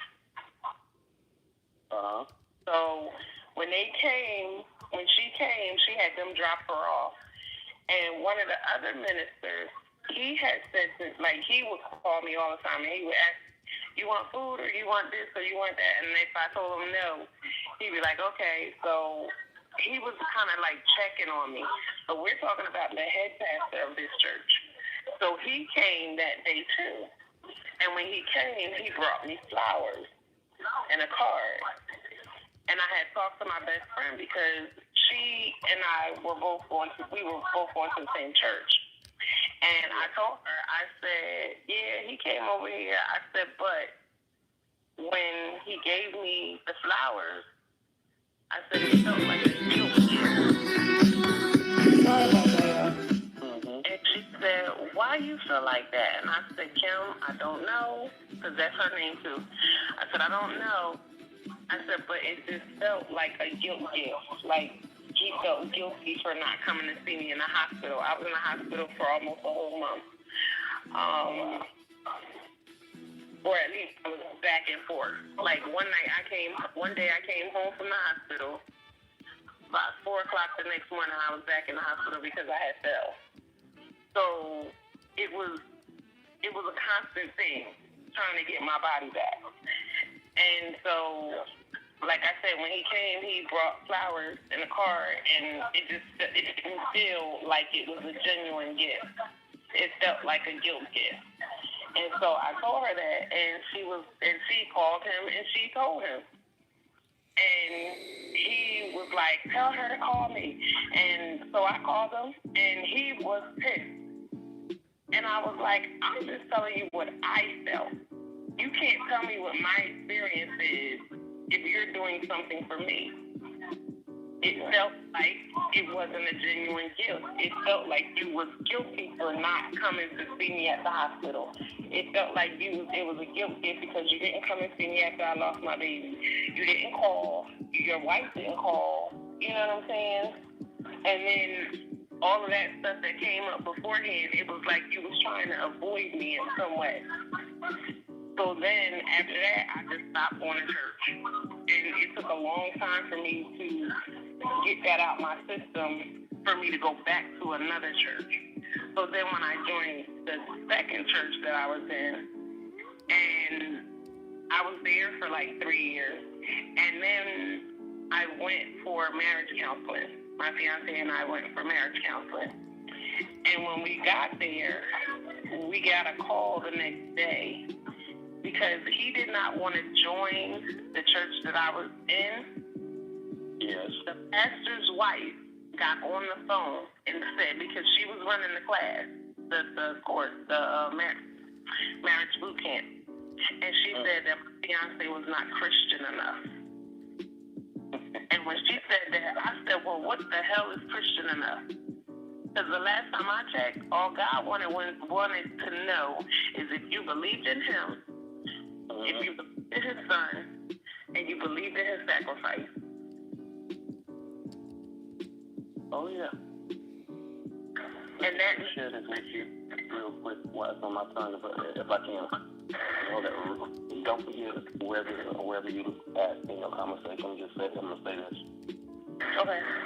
If anybody ever try to challenge you with Christian this and Christian that, first of all, they don't even know where the word came from. I don't care what they try to find in a Bible, but let's be deep down. Education is a good thing to have. Mm-hmm. We understand Christianity movement come on the grounds of Constantine.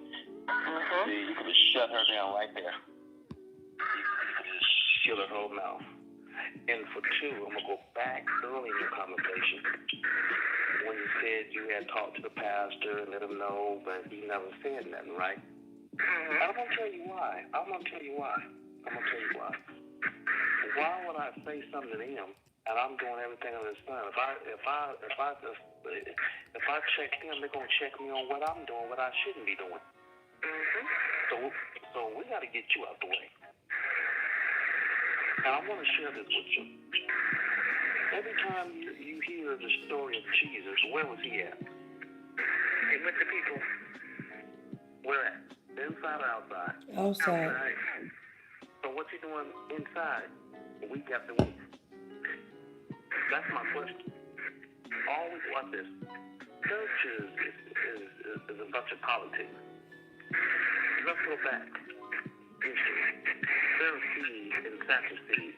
Oh, so sad of a seed there was. Oh, they're doing the same thing with the Pharisees, what all they was doing. Is it these politics? This, you can't do this, you can't do that, you can't do this. They even told Jesus, you can't even get your donkey or your ass back then, your ass out of the ditch. He said, why? How come? It's for the Sabbath day. And Jesus said, Jesus quoted the scriptures to him. They couldn't say nothing. You see? That's why I tell you. I say what I want to say according to scripture. I answer to nobody but God. And you know, when I show up as these friends from Sacramento to Oakland to everywhere, they say, Pastor Jack is here. Oh, you won't catch me hot summertime in a pool pit with that three-piece suit on, sweating and stinking. Negative. I'm going to sit comfortable as possible. Because when I exit out this church, you ever been somewhere fully dressed, and you get outside and it's just burning hot? You see, we got so much caught up in the fashion show, we don't even think logical. Why I'm wearing a three-piece suit and it's 103 outside? Right. When you think something's weird with me on a Tuesday, going to work, I work at a restaurant. I got a three-piece suit on. Man, why don't you dress comfortable? See, we all got caught up in this bull crap of the fashion statement. Can you ride an ass? And I say that because we gotta have the Mercedes, we gotta have the Bentleys, we gotta have the Lax. Jesus rode an old beat up ass everywhere he went. I've been preaching for over 10 years. I got a 2013 Hyundai Accent. And my fiance, she got her a beautiful 2015 Ford Fusion fully unloaded, but I barely drive that car. I like mine. What I'm saying is I can do just as good by using my Hyundai. And what I'm trying to get you to understand, a lot of these church politics, they only count you for what? Your offering. And I'll be damn, like I tell them, I'll be damn, I don't even put nothing in the tray. If I know I'm coming to your church, I'm going to try to get down there probably on a weekend and stay overnight, depending on what city I'm in, and go give the church address and tell them to put $25 on the bill. All you gotta do is know the address, and they're gonna put $25. When an offering tray comes around, I'll throw the receipt in there. What's this? Read it, dummy. I put $25 up on your bill. You're not gonna go in that preacher's Cadillac. I don't pay men, I pay women. So we don't get that straight right now. I don't pay a man to do nothing for me. But it's sad how the church first came your way. They do have some good churches out there for you and for your family. The question is, where are they? Where are they? And this is why a lot of people start going to those big mega churches. We just get lost. We get lost in the crowd. They don't come. Exactly. You put a few dollars, you listen to the preachers, and you get out of there. And the funny thing is, like 2 weeks before that happened, that my fiance is a Christian enough, I just put like $700 in tithes. I would have got my money right back. $100 in offering because I had gotten a lawsuit and it was a little $7,000. So I said, I'm going to pay my 10%. You know what I'm saying? And so I did that. And when she told me that, I was so heartbroken. And I was just like, am I going to get my money back for the class? And she was like, oh, sure, we'll write you a check, blah, blah, blah. And then we were out, and they called me and said, oh, your check will be at the info station on Sunday morning. I said, no, I'm coming to get it now. So she was like, you don't want to wait? I was like, no, I'm coming to get it now. Because I won't be there on Sunday. Exactly. You see, it is sad that we have to operate this, but you have to do what you got to do. And I talked to someone else, another minister that I know, and she said, they charged you for marriage counseling? I said, yeah. She said, they're not supposed to charge you for marriage counseling. I said, well, the class was $110 for 6 weeks. Well, I think you got your money back. He was like disappointed. Like they were charging you for marriage counseling. And another thing she told me that day, because at my church they had these tablecloths that I like, and I had asked if I would be able to use the tablecloths, and I was like, I'll pay for the cleaning and stuff like that. And she told me that my fiance was not Christian enough. She told me that I would not be able to use the church. I would not be able to use any of the ministers in the church to marry me. And I said, hold up. I said, wait a minute. I said, I'm a member. I pay my tithe. I pay my offering. I give gifts. And you mean to tell me that I can't use not one minister from my church to marry me? Wait a minute, y'all. Did y'all hear that? I said, that has to be crazy. Wait a minute. Hold on, Kim. Pastor, y'all didn't hear that? Hear what? Did you hear that, Pastor? You didn't hear that knocking?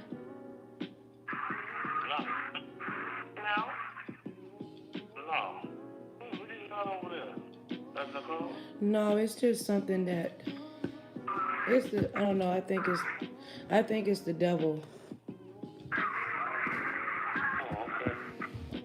I don't know. I try not to give nothing too much to spirits, but no. Even Tanisha said, hear what? Oh, she finally said something? You didn't hear that, Tanisha?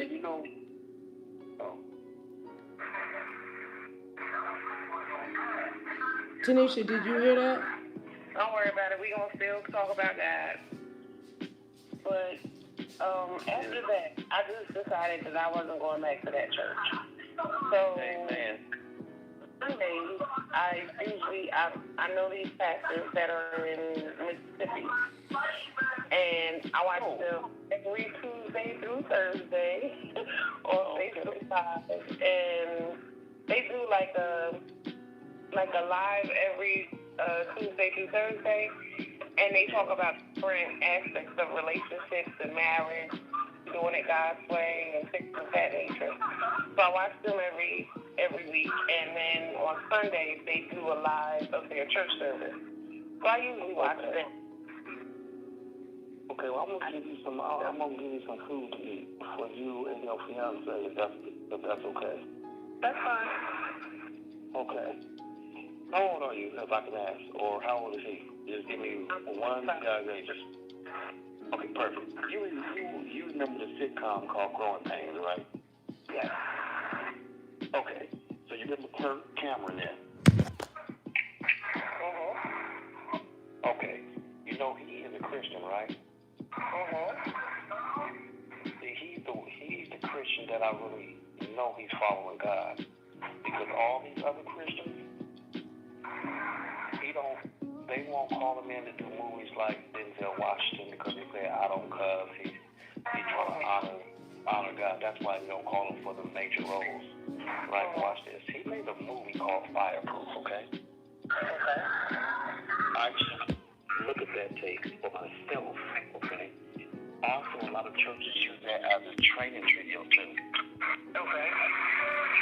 So you can school and have you and your fiance watch the movie. They also have a book course you can order online. You probably can get it cheaper through Amazon or eBay. It's called Fireproof. It's a couple's booklet. You gotta read the book, both answer true questions, and the questions get harder and harder. And you gotta write them down. I think you gotta give each other your own book or something like that. They gotta read or you read it or something like that. I got a suggestion also too, though, Pastor, for a couple of books that will be good for them too. Is the five love languages and the power of a praying wife and the power of a praying husband, including the book that you said. I think that you should have all three. The power of a praying wife, and it has this. Book that they gave us at the class. I think it's called his marriage, her marriage, or something like that. Not saying that book ain't good, but get the power of a praying wife and the power of a praying husband. You study that. It has a study guide. He studies it.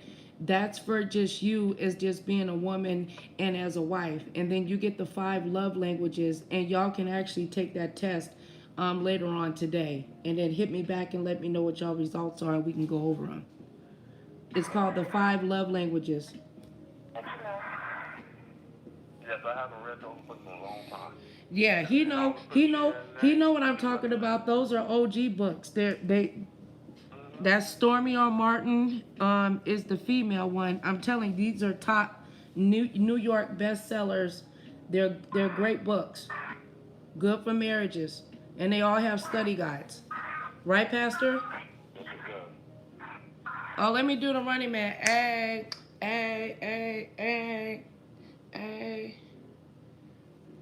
Y'all like me looking like y'all like looking at me in black and white? I see you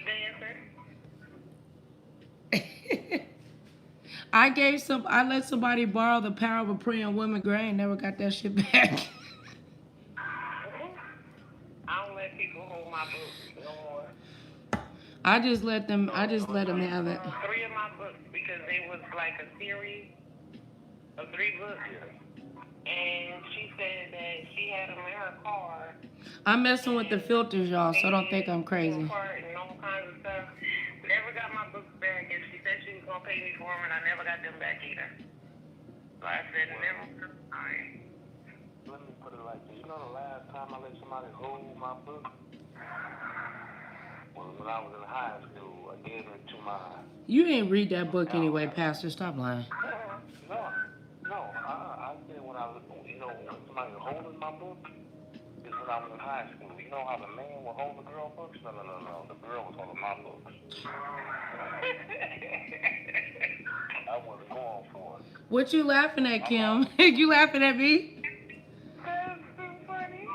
Are you laughing at me or him? I'm laughing at Pastor Jack. Oh, okay. He carried my book. I don't do that. Talk about. Get up. And mess around, I had a daughter by her, so my daughter is in her 20s now. So. You just don't like how to do it. I wasn't holding them. No, you don't hold my book. I had her mama holding my book. That's so funny. And she didn't want to hold them. I had another girl hold them. It's no big deal.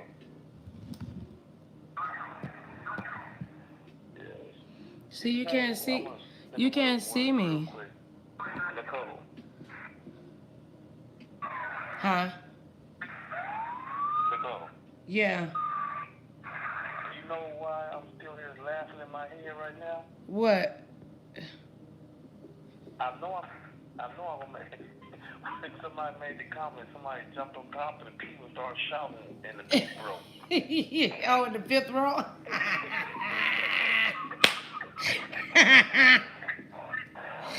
Hey, you laughing because I had Jay Wilson's wig in my head?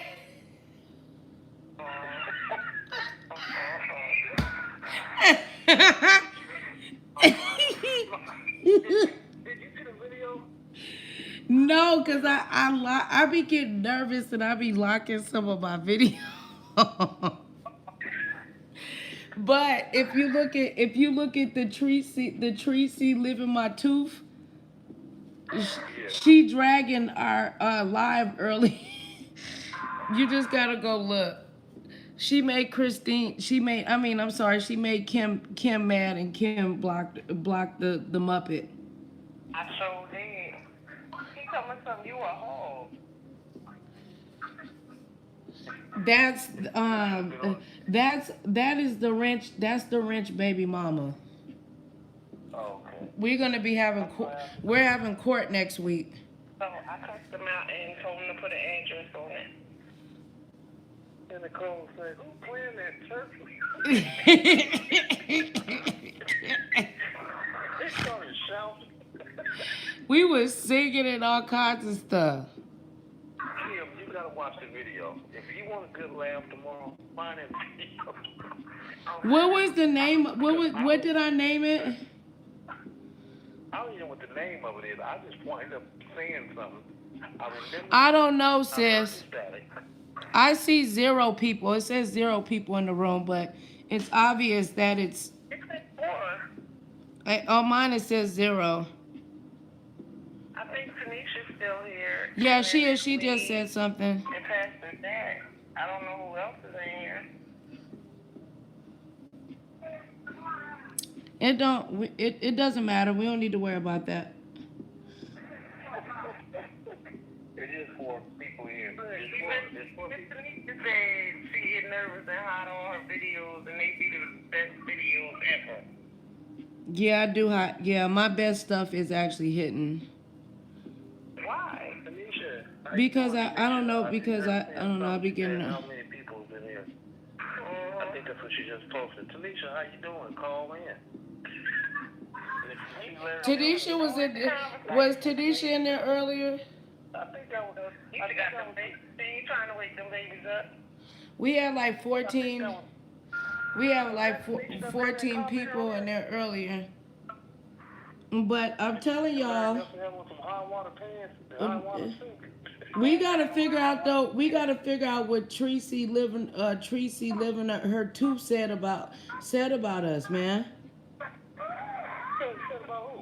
She said she made a video and that if you look at the title, it's obvious that she's doing whoever it is. I keep saying she because the Muppet is a female Muppet, and the name of it is called Brother Jade Then Flipped His Wig. That's what we was talking about earlier. Go look at the part where that was hidden and go and y'all go look. That's the richest baby mama. I'm gonna reveal. They don't think that I can, but I'm gonna be holding the wrench hostage very soon. Y'all want us to have a whole bunch of people in the room, right? I don't know. That's what people be saying. They don't like the fact that my chat room don't be having a lot of people in it. I actually like that it don't be a lot of people. So I made it. I spoke to my underground people, and we gonna hold the wrench. I'm gonna go kidnap the wrench, and I'm gonna hold the wrench hostage. The reason why there's not a lot of people in your chat is because people don't like to hear the truth. They like drama. They like chaos. Now, Kim, every time you come over here. If we were talking about something negative that's not going to uplift anybody, that's not going to bring truth to people, they would be in here in droves.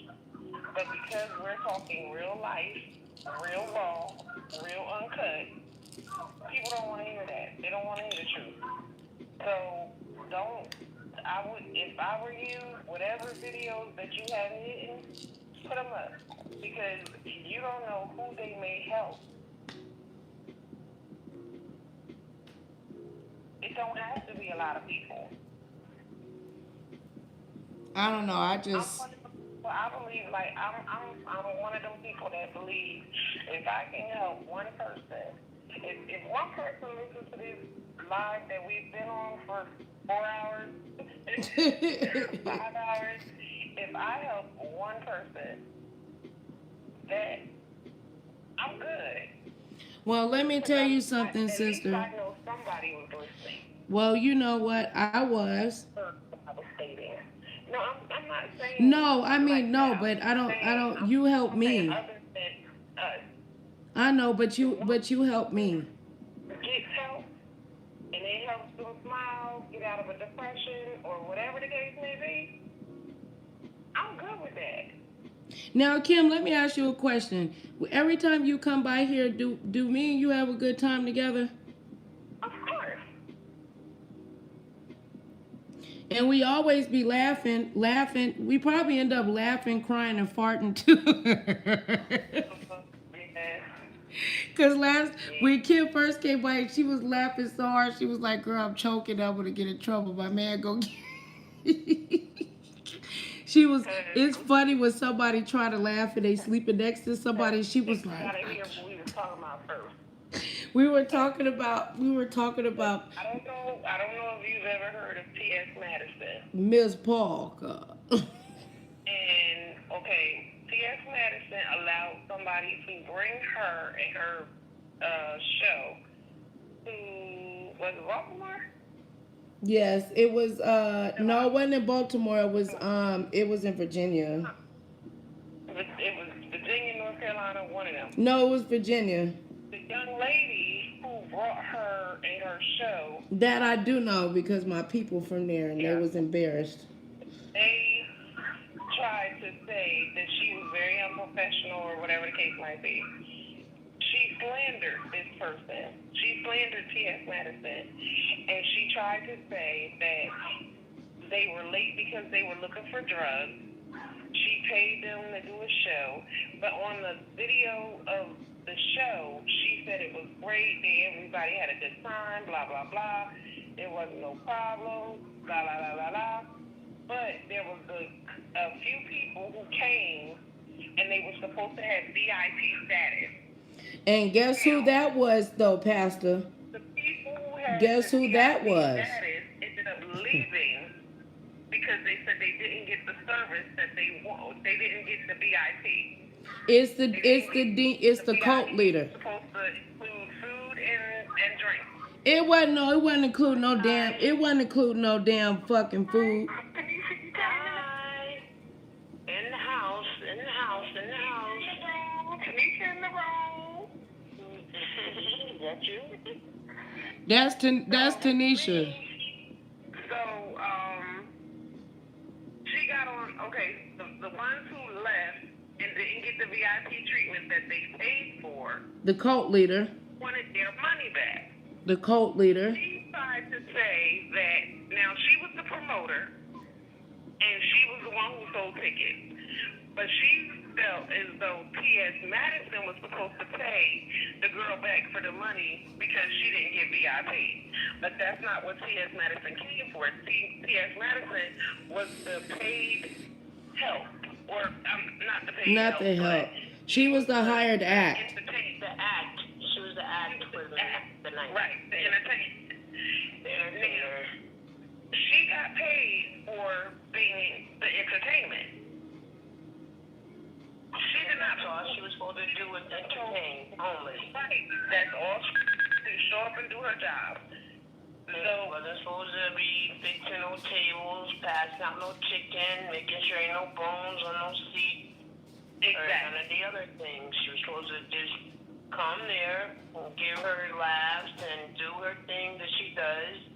And that's it. She said that they were out looking for drugs, and that's why they were late. And then that was so bogus. She said she did so much. She promoted so many different concerts and parties and all kinds of stuff. And then she put T.S. Madison's phone number out. And said she could get a new number. And then she said that she had Wu-Tang Clan coming the following week.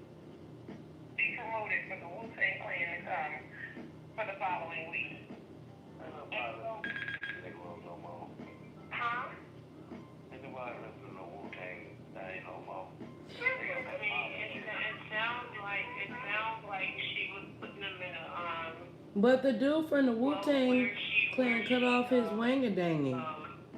Rented the vintage or the place that she rented to do the show sounds like it was a hole in the wall because she could hardly even get in contact with the person who the owner because there was a lot of things that was wrong that she was trying to get settled, and she ended up finding herself coming out of her own pocket to do those things that she said that was agreed upon, but other than that, the show still must go on, so she had to do and get extra chairs, and she didn't know it was going to be like that because the line was around the corner a couple hours before it was even time to start. And so she didn't want to leave everybody standing out there, so she decided to let them in a little bit early. So that's where the time frame came up mixed up. Right. You know, because she let them in a little bit early out of courtesy. Right, and not only that, she had the VIP in the back.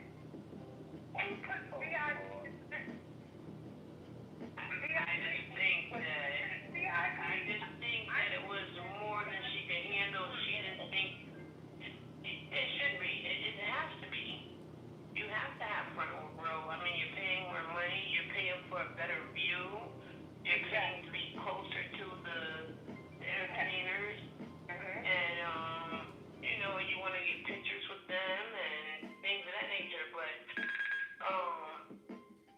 you know, I just think she bit off more than she could chew. She didn't think that T.S. Madison was as big or as well known or as well liked as she is in her town.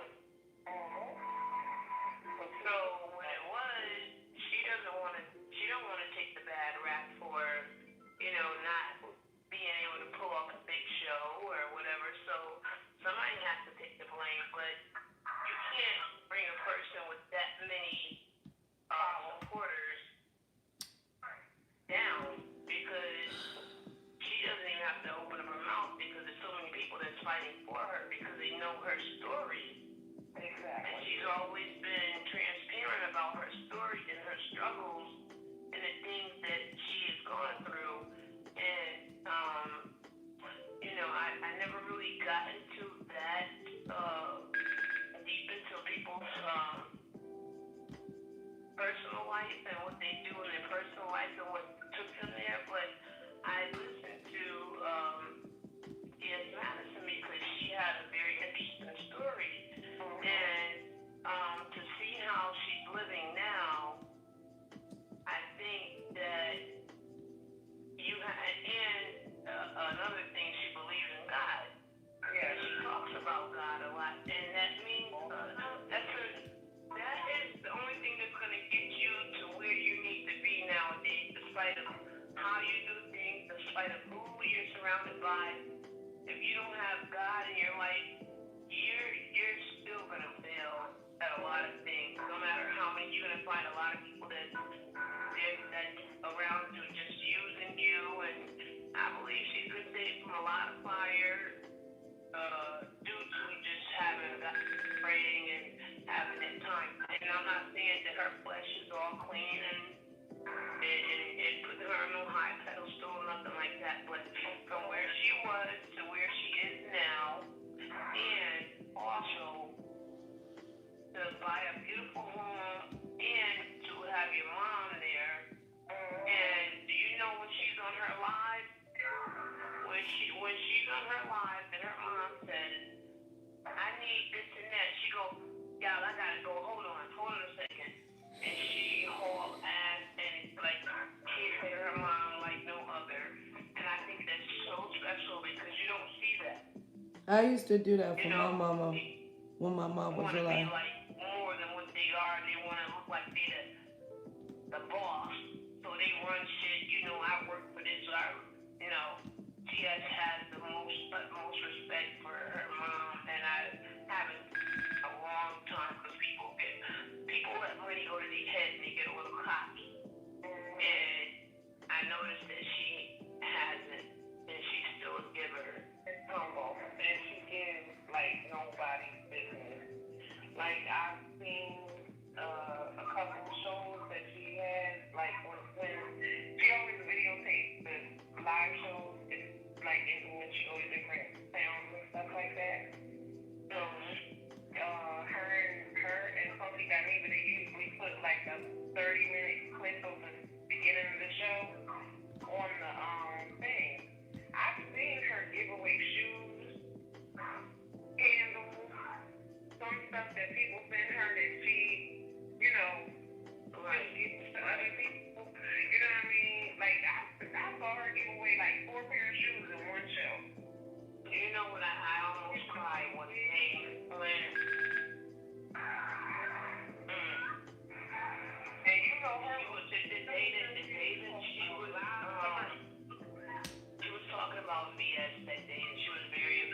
some reason, her eye caught this particular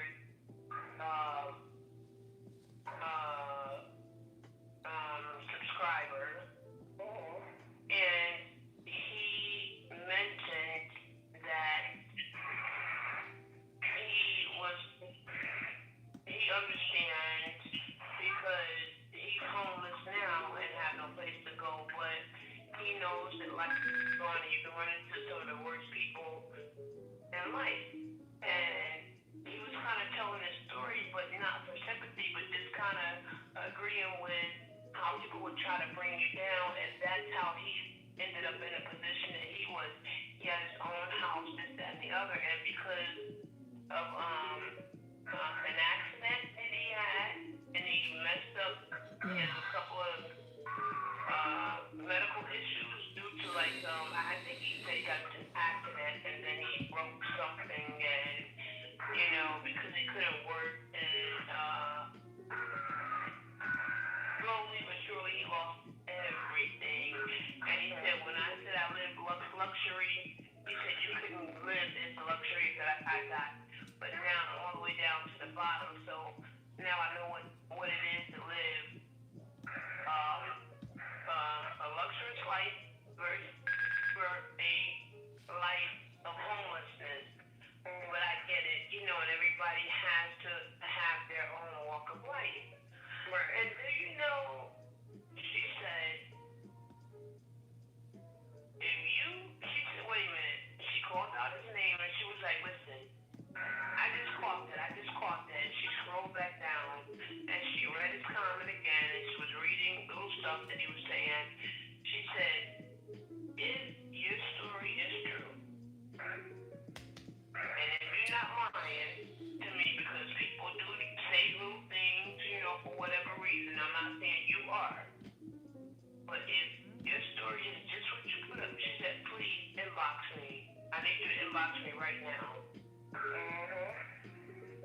So whatever it was that he was going through, he was getting ready to be taken care of. And I felt it in my spirit. I felt it like she was very sincere with what she was about to do, like fuck all this BS shit and all this and that. Somebody's going through something, and I know what it's like to live on the street and to have to hop around and nobody helping you, and all the people that you helped out, and everybody turning their back on you, and then when you get on your feet, everybody wants to act like they had your back the whole time and was rooting for you, and they didn't give a shit about you the whole time. So, he wanted to reach out and help him. I don't know what type of help he was going to give him, but I believe she was going to give him.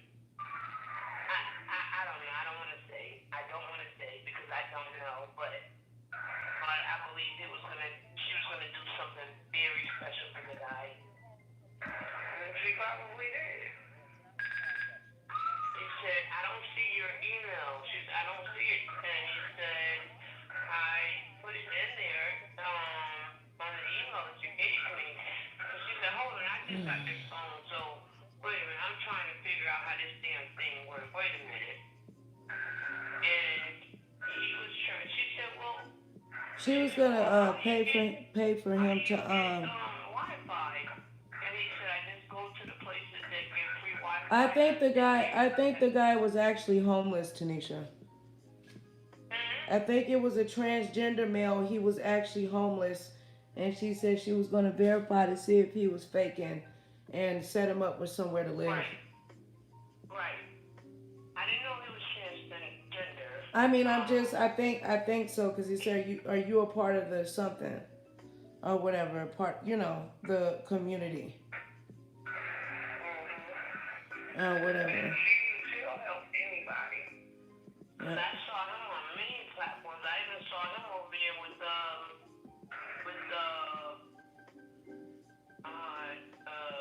what's his Nature Boy.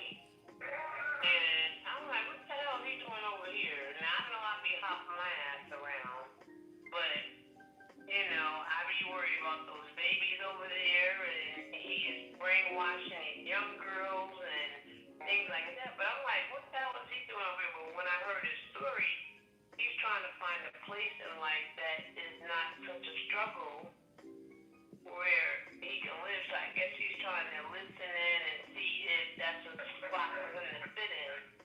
And that wouldn't be the life he wants to live because, I don't know. I never heard him say that part of it because the chat was going so damn fast. And I read pretty, but damn, ooh, that thing was going so fast. I couldn't have read that whole comment that he put up there. And it was broken in pieces because you can only type so much up there before it stops. It makes you, start over. So to catch the second part and the third part of the message that he was trying to put out, it was like, okay, hold on, let me just back this damn thing up and see what he's talking about. But I know he said I know he's very computer savvy because whatever it was when she said to text him or email him your information and email me what you just said in your story and a number that I can reach you back at. And he did it just that quick. He said, I did it already. You should have it right in front of you. And so I don't know. I don't know what he did for him. I don't know what she did for him, but I'm pretty sure she did something because out of all those comments she was getting, that one stuck out. It did stuck out.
Are we back, y'all? Can y'all hear me?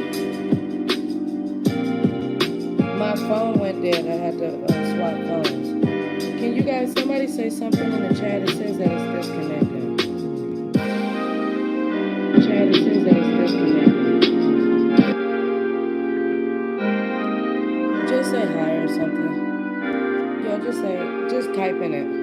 I just want to see if it's working. Okay. All right, y'all go ahead and talk.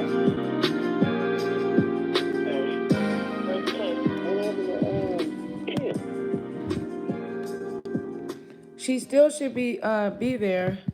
Just the phone hung up on me, but it didn't hang up on the conference line. I had to call back. Okay. She has to call back in, I think. What happened? Did she get disconnected? Yes.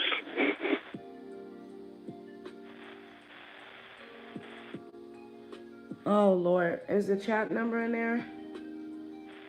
Let me see. I'm not even on there. Let me try to get over there real quick. Yeah, it's there. Yeah, Yeah, it's there. I don't know. I'm looking at the wrong video. No. I'm on the wrong video. Am I on the wrong video? No, I am. He's on the wrong video. Oh, Lord, Pastor.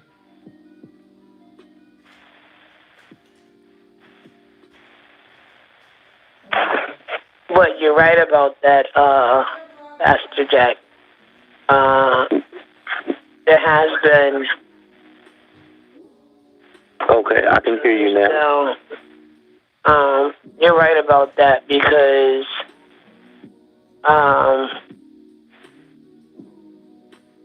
I was telling Nicole earlier today in the other chat to, although I know she's not so fond of some people, but some of the videos, sometimes you have to look over the people that you don't so much care for and listen to the message. And yes. She was Heidi Fly. She was one of her videos. She was talking about how all these things are going on and the difference.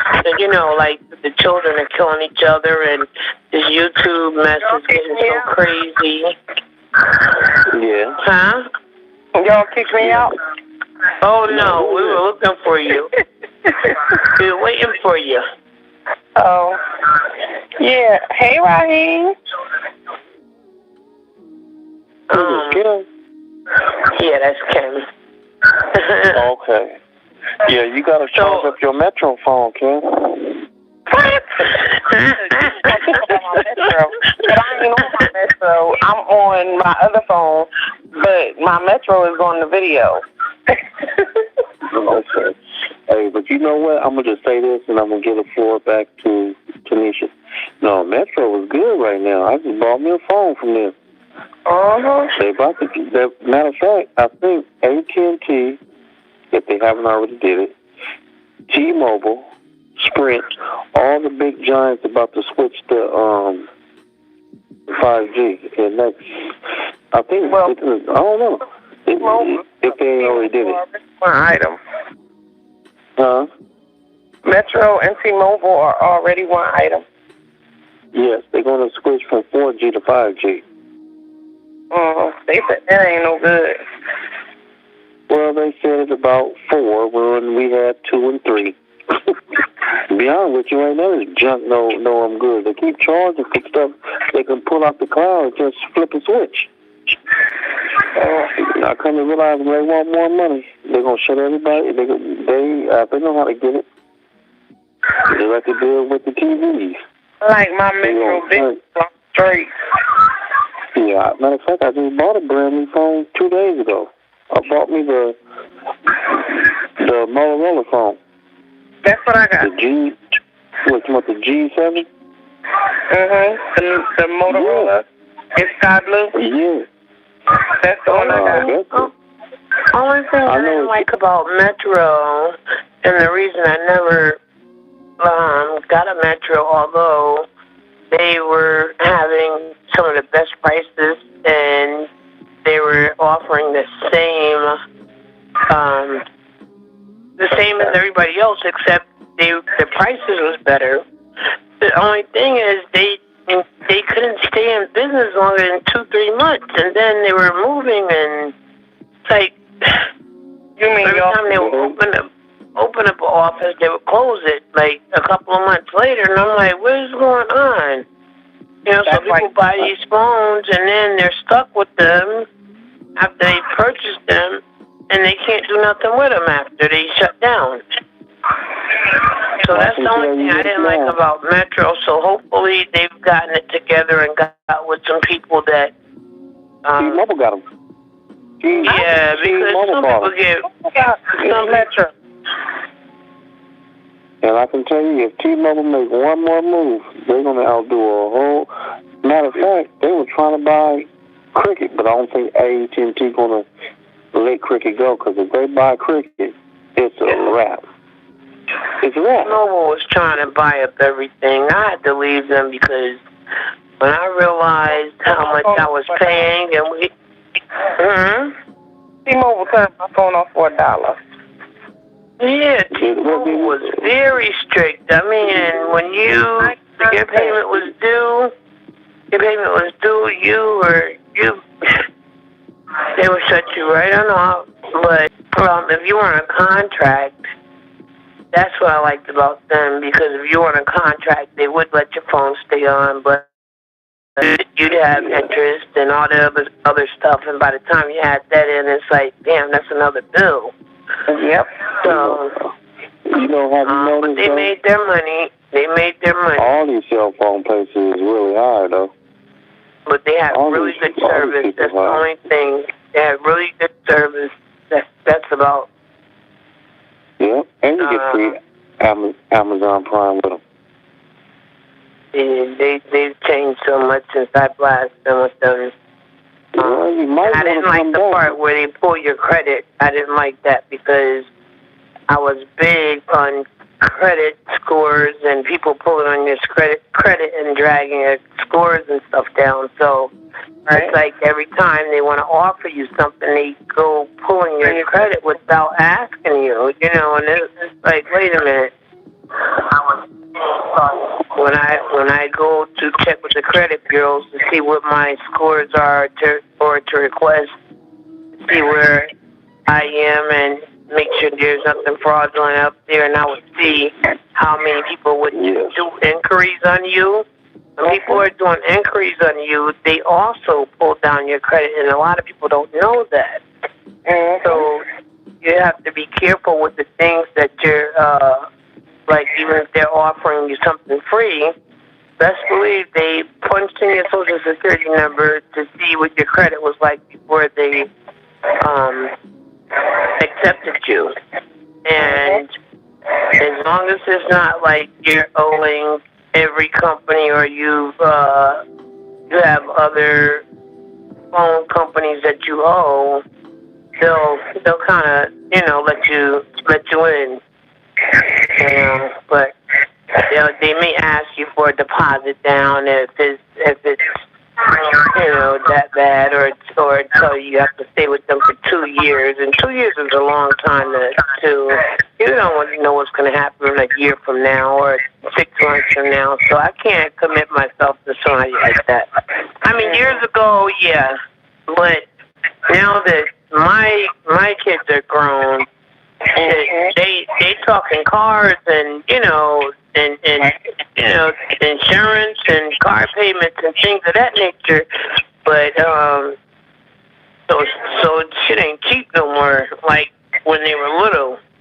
Right. So I can't be on no 2-year contract and have to pay that kind of money to break the contract. So I'm paying you just as much if I break the contract. I'm still paying damn near $200 to break the contract. So I couldn't go with them no more. I said I'm going to get someplace where I can go and pay monthly. If I decide I don't want to be with that company anymore, I don't have to be with that company anymore. And I'm getting the same services that I was getting with them. The only difference is I didn't have to split the amount of minutes or gigabytes that I had with the family plan. So I can go to other places and everybody can get the same exact thing, but unlimited. Unlimited talk, text, and social media. But Pastor had brought up a good point. I was telling Nicole this on her last video. Yeah, Tanisha said that don't nobody like me, so I'm gonna shut my YouTube channel down. Who said that? This is the last time I'm gonna be talking to you guys. Pastor said that I passed out 3 times earlier. Larry Nelson said I live in the hood. She making up stuff. Larry Nelson said I wear diapers on the weekend. No, I don't remember about that. I'm just playing, y'all. Go ahead. When we hang up the phone,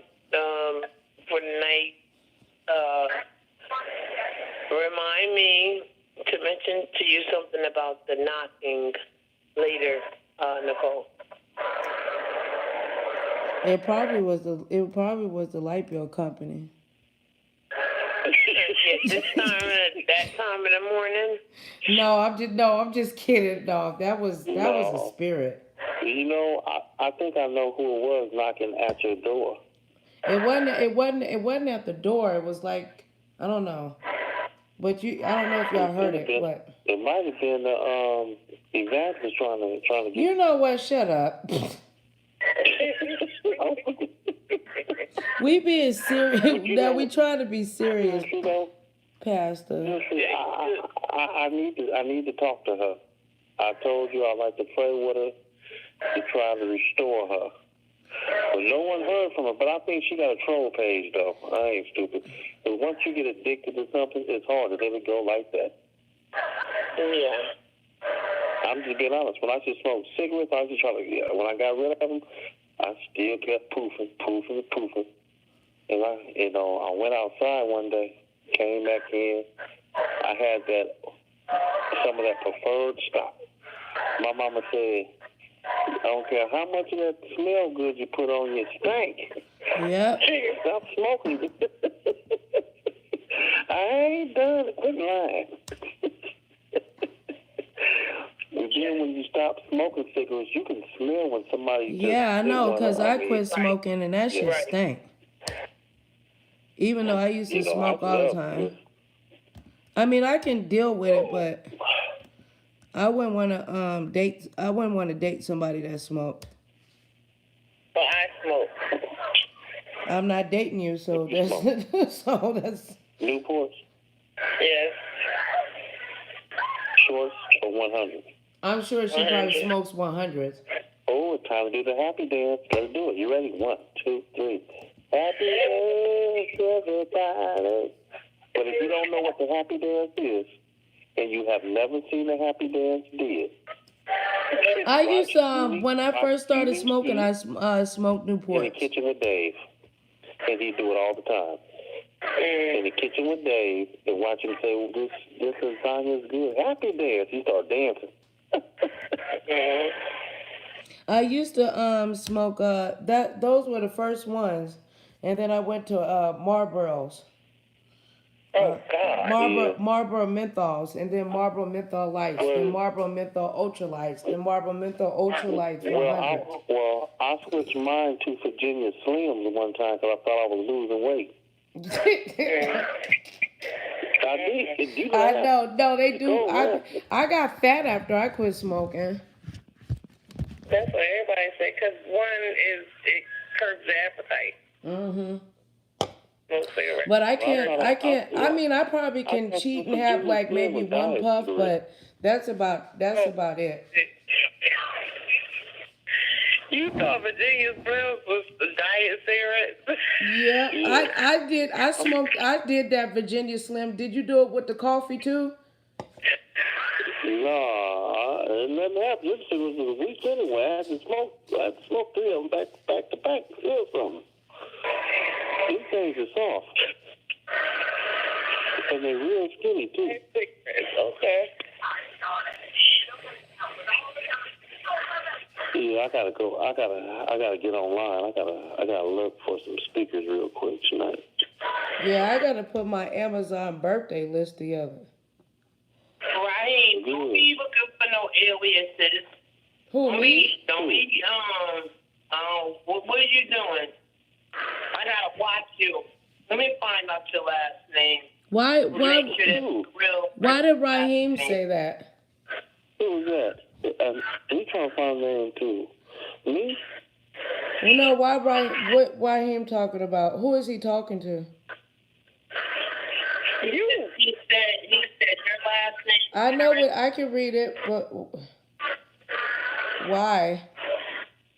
I don't know who is he talking to. Which one of us? Raheem if Raheem don't call in, Raheem now. Raheem gonna get blocked. What happened blocked. to Aaron today? I thought Aaron was supposed to be calling in. Raheem's supposed to call in and let us know that he ain't no troll. All he gotta do is just call in. Yeah. But he's here every night. Oh, you know what? I don't know. I ain't hear from Aaron since the last time we talked tonight. Well, he made a video about his. He may need a little bit of help with his phone. And I thought about you once again. Oh Lord. Okay. Well, Pastor, we're gonna work on that. Okay. Oh, that's sweet. Oh, Raheem. Yeah, that's my last name. Yes, that's my last name. What you gonna do? Okay, go ahead, Pastor, and tell me and Tanisha was gonna try to take care of it. Raheem said he's trying to cash app you. Okay, it should be under there. Cash App Nicole Reloaded. Yeah, my name's Nicole Harris. But I thought it was Nelson. I didn't know it was your last name. Shut up! My last name ain't no fucking Nelson. You know what, Pastor? Pastor, you don't live that far. Okay? It might take me 2 weeks to drive to you, but I'm gonna jack you up. No, I thought your last name was Nichols. Yeah, ha ha ha ha ha. No, then you're gonna be like, no, I thought your last name was your phone turned off. No, seriously though, no, I thought your last name was something else. I didn't know it was your last name. And y'all dragged me, and then whatchamacallit talking about I live in a big house with dirty ass floors and in the dark. He said, no, man. Let me shut up because I was tripping off when he said. And I don't recall when he said that I was upstairs walking around in the dark. I don't remember doing that. I probably did, but. But I was just tripping when he said somebody here be going back and forth. Whose head? He said it'd be going very fast. I was like, wow. Who said that? Somebody mentioned that during testimony service at church. Yo, God, who are you talking about? Larry said that.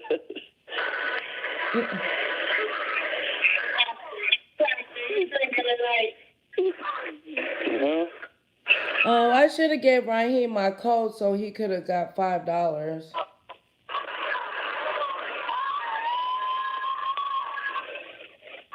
I'm gonna go get these cookies off this dining table in a minute.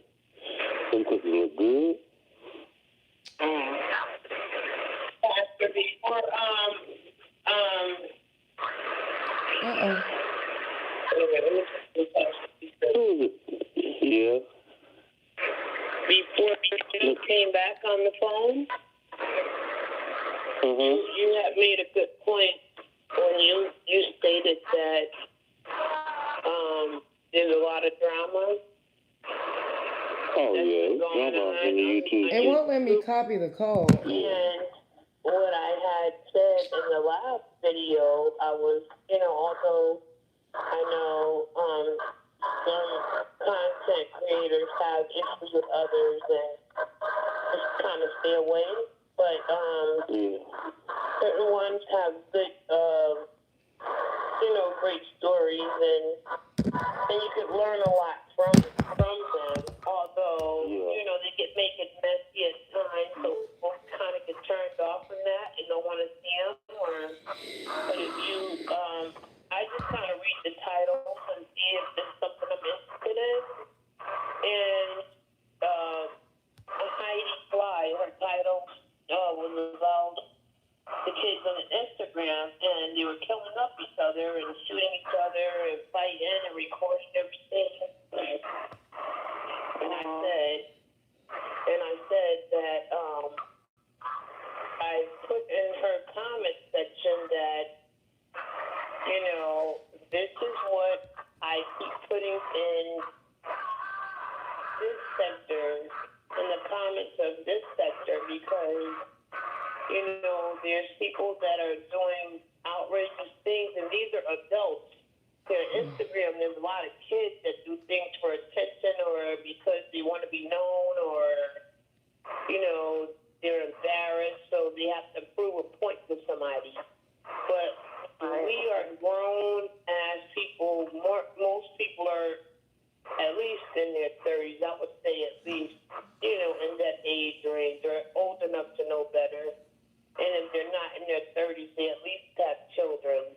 And the things that they do up here is so ridiculous that it's not even funny. They're after they turn this YouTube off, they have a real life to live. All their businesses out there, people get angry for no reason. They want to start calling GTF on people and, you know, investigating your whole life. You're here for actually the entertainment or to see if there's messages and things that, I guess, you know, for the most part, for me, I like things that are interesting, that are real, that, you know, governmental type of stuff and things you can learn from. But I'm not going to say I don't like a little message sometimes. I'm human.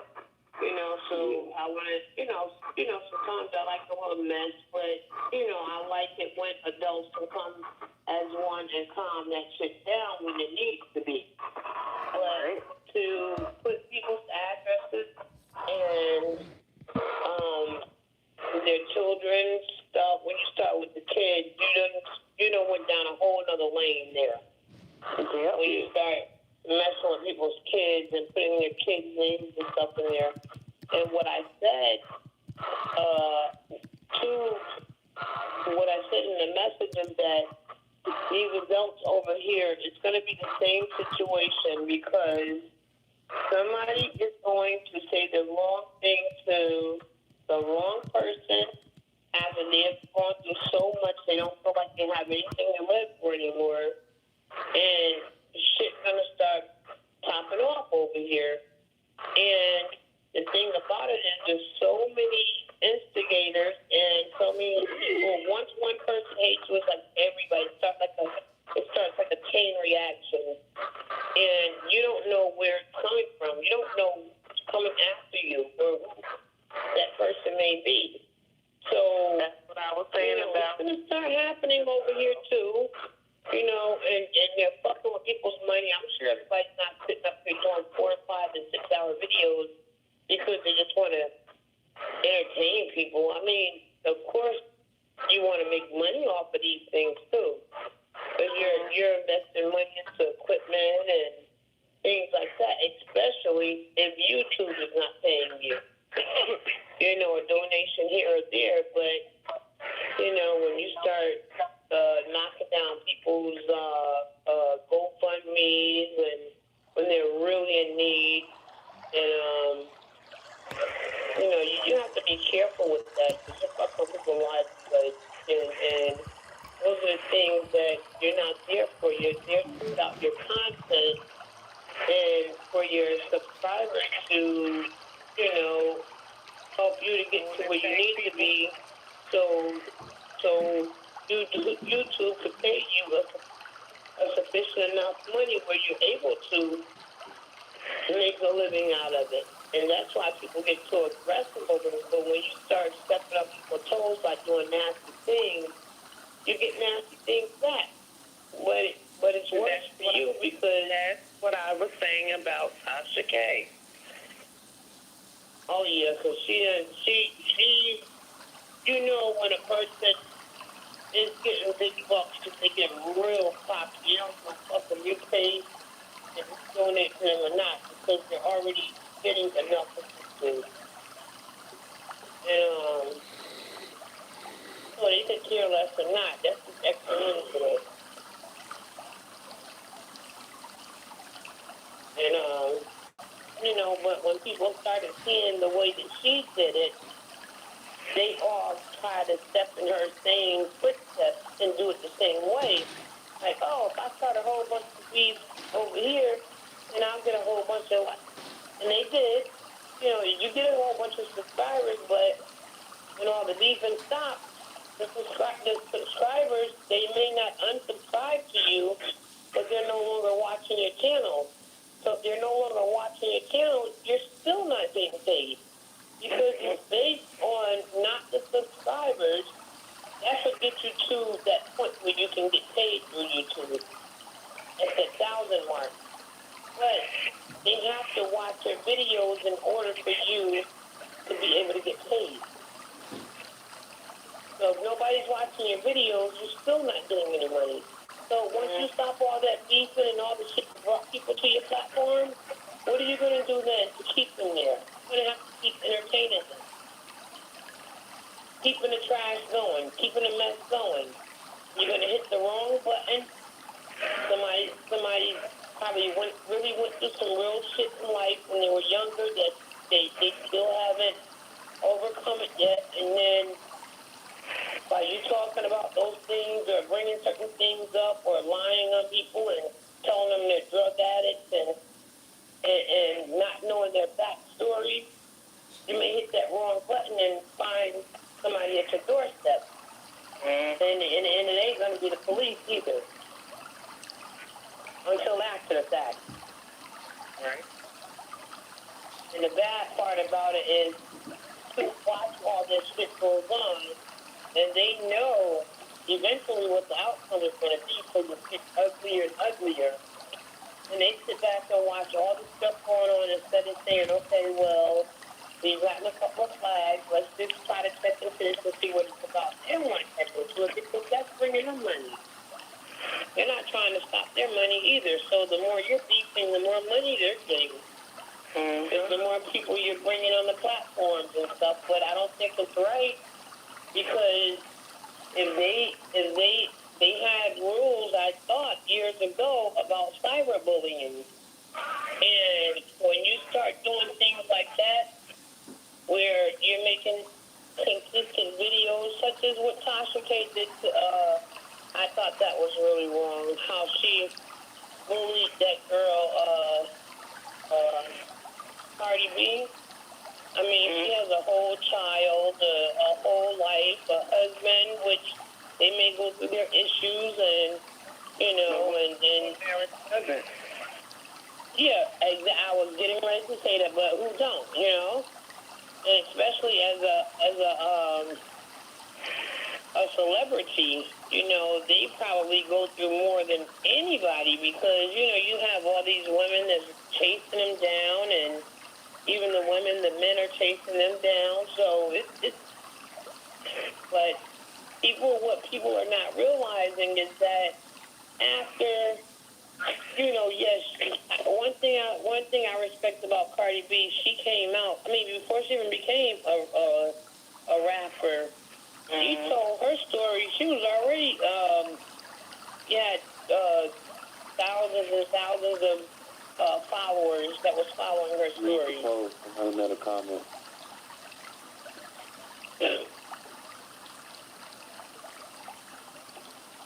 RJ, hello. So ironic. I find this live. Where can I find your resources concerning healing health? Do you still give this information? My apologies. I am new and current as of yet. What happened? Number not current. Somebody's in the chat.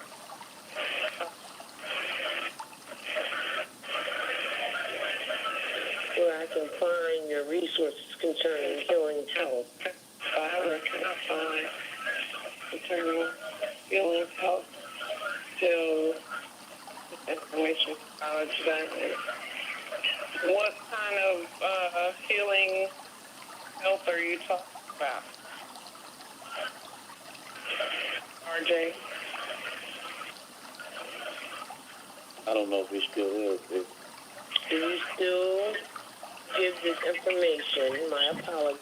I am new and current as of yet. So if you're new, are you talking about? How is it? How is it? How are you that you mental health, specifically inflammation? I would. What kind of inflammation are you talking about? Are you talking about body, like infections or things like that? I would recommend. Hi, RJ. Nicole. Wait, hold on, honey. He said, so ironic, I found this live. Where can I find your resources concerning, hold on, he's talking about, concerning healing and health. Do you still give the information? My apologies. I'm new and current as of yet. Sweetheart, that live in video that I uploaded, that was Star Marie. But I can tell you from my experience is that you can go. Can please let me speak to him? RJ, you can go and get black seed oil from the for the health store that helps with inflammation, diabetes, indigestion, Crohn's disease, inflammation, fibroid tumors, herpes. So go. You can go and get black seed oil. So let me give you the link for the black seed oil, okay?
All right, I'm back. Y'all about to rip people head off and don't even know if I know these people or not. We don't know. Okay, well let me handle that first. But he's talking about hi. Yeah, I know who this I'm is. trying to figure out what that means. Yeah, he's talking about some. He talking about something else. I know he's talking about. It's all good, baby. Try the first one, okay? Try the first one that I sent you, the Amazon herb black seed oil, cold press. Get the large bottle and then hold on, let me speak, please. And drink you distilled water. Okay? Hey, Kim. And distilled and alkaline water, okay? Y'all tomorrow. All right, love? I'm out of here. All right, Pastor, you leaving? What's your name? Pastor Jack with Common Sense. He said Pastor Jack with Common Sense. You got my email, right, RJ? I'm sorry that I didn't get back to you as soon, right? Just this Nicole Reloaded that you hear is with the loudest mouth, okay? Just email and let me know. Oh yeah, one more thing, RJ, get the Epsom salt, okay, RJ? Soak in the soak in the Epsom salt with the Epsom salt with lavender. So you need the black seed oil. Okay. I just made the lavender. Just click on my. You know what I'm saying? You seen the black seed oil. You got it? All right, RJ. All right, love. You have a good night. Thank you for stopping by. Hit me back up. Hello? Y'all still there? Right? Just as you posted it? Huh? Okay, all large caps. Okay, let me try that. Yeah, you haven't subscribed to Pastor Jack. He has oils too. Raheem said y'all all have loud mouths. Raheem, why don't you? I be singing to you, Raheem. Why you don't call in? Raheem, Raheem, Raheem, Raheem, Raheem, Raheem. Raheem, my internet boyfriend. Can you find it, Kim? And he don't love me. Yeah. Who sent me $20? Lock you down.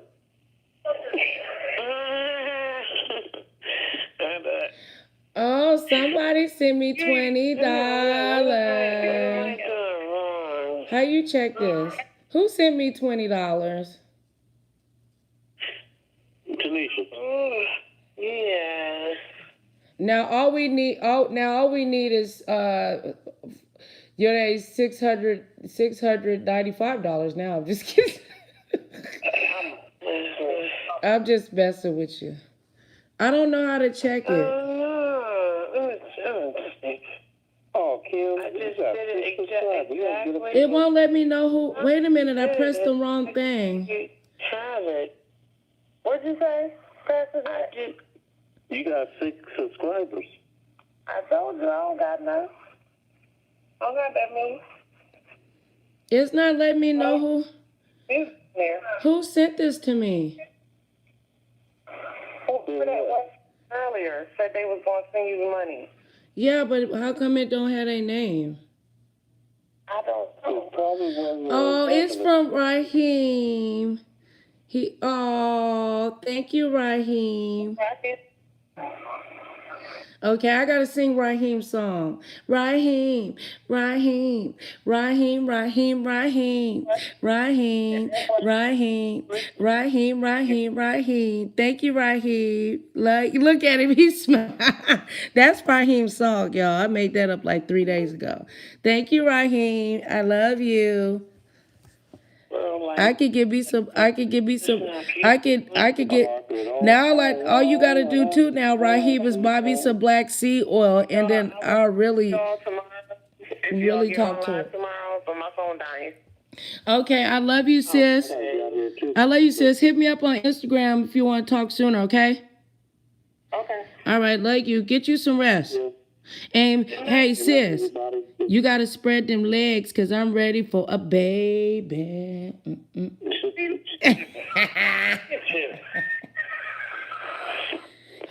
We ready for a baby.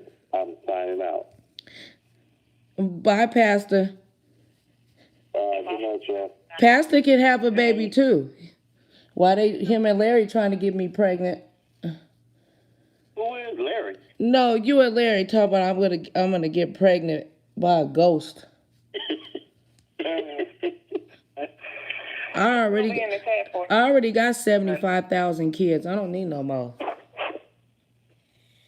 What did you guys do to go? Where did you guys go to get your name? Because I'm doing it and it's not coming up. What are you doing, sis? You click on where his name is, like where it say Pastor Jack with the school thing.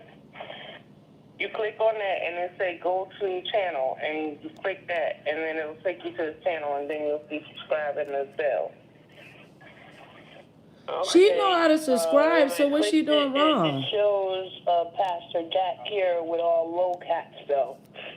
It don't. He's the only Pastor Jack. The one with a black dude with a bald big ass head. That's him. Well, I don't see any black dudes. That's the thing. Click on his picture, sis, just like you click on my picture. I don't see any pictures up here of him Click. at all. He right here on the thing. Say. Go into the. In the chat. In the chat. Go in the chat and click on his name. Like you gonna block his ass. Okay.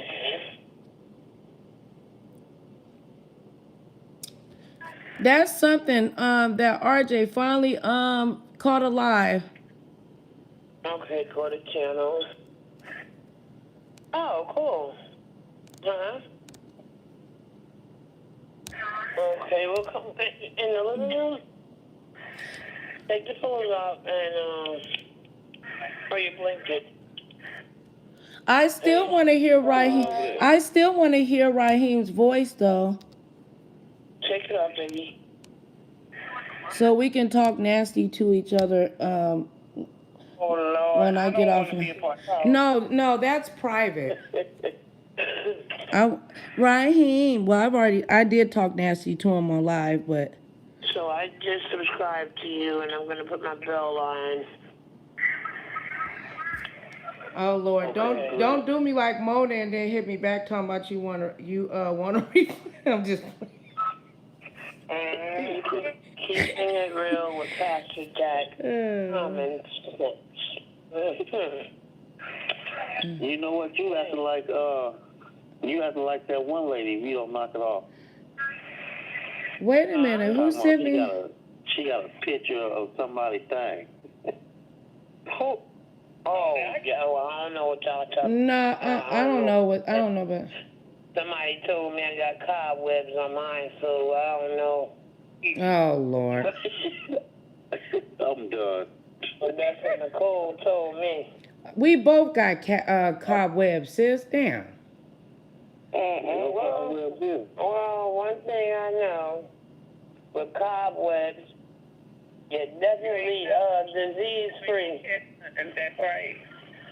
Yeah. So I ain't got a problem with it.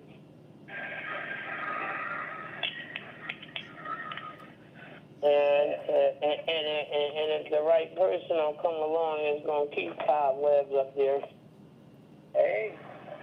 Oh, I guess tomorrow I'll change my glasses. I got the white ones on there. I gotta put on my glasses tomorrow.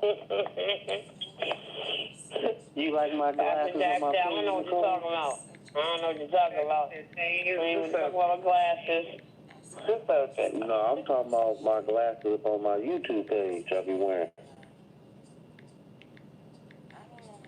Oh, what's wrong with the ones? Let me see. Oh, you think they're too dark or something? No, I'm not talking about those ones. I'm not talking about the profile picture up there. I'm talking about the one I'm wearing, not the clear ones. I got my black one sitting right here. I like the clear. All right, can we hear why this let's see what this the tree sees living my tooth is She said she roasted me. Let's listen to this. I can't take this now. It was keep talking to everybody. I'm about to take it down because it's 5 o'clock in the morning here. Yeah. I gotta go to sleep and I got 2 more hours left. Bye, sis. All right. I'll talk to you later, Tim. All right. Good night, y'all. Good night, babe. Tracy, I ain't never gonna get no damn win because I like to pump iron. What? Okay, this Kim had to. Mobile to your charger. Okay, sis, are you listening? Kim, charge your phone up, Tanisha.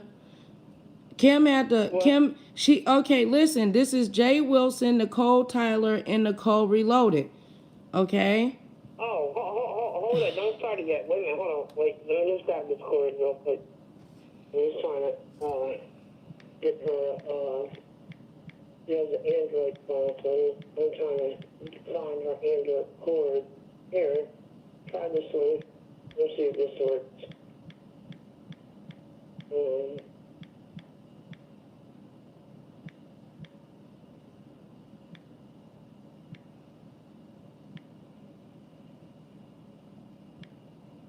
Okay. All right. All right. Nicole? Yeah. Okay. Ready. Okay, hold on. Okay, listen, I'm ready. Hold on. Cause Kim blocked blocked her. I ain't gonna be going to the gym for 3 weeks with this wig on. I was like, Birthday, you knew damn well you wasn't gonna be able to go to the gym, and that is why you wanted that free wig, so you ain't have to work out no more, so you could just eat like me. No, it's true. Now you know I be smacking when I be talking. Okay, listen, Tracy, it's a Muppet. It's a troll page kinda, but it's a real person. It's Tracy living my tooths. Okay. And they did a video about Brother Jay. It's Jay Wilson, Nicole Tyler, and me. So we gotta listen to it to see. I know I'm getting dragged, so we'll see. Tracy, I ain't never gonna get no damn win because I like to pump iron. You like to pump boy booties, what you like to pump. But I was believing him, and then he done got that wig, and he goes in the video, he goes, I ain't gonna be going to the gym for 3 weeks with this wig on. I was like, Birthday, you knew damn well you wasn't gonna be able to go to the gym, and that is why you wanted that free wig, so you ain't have to work out no more, so you could just eat like me. No, it's true. I am just sick of the lies, and the more lies from everybody. I just can't take it no more. I'm sick of it. I am just sick of it with the lying. Diane lying about she ain't got social services according to Tiffany Gunn. Oh God. She talking about she got proof. Girl, do I be smacking that hard? Diane get the social welfare and the food stamps. And how Moda got that kind of proof? Moda, you a damn liar. You just a damn liar. And I'm sick of it. I am sick of you, Tiffany. Lord, I think these chips are stale, but I don't care. Okay. They call me some more wine. Oh, hey, Tupac the Don. Oh, Tupac. Tupac putting up the tortilla emojis. Oh, Tupac, you give me life with the tortilla emojis. Oh, Lord, I almost fell out with the tortilla emojis.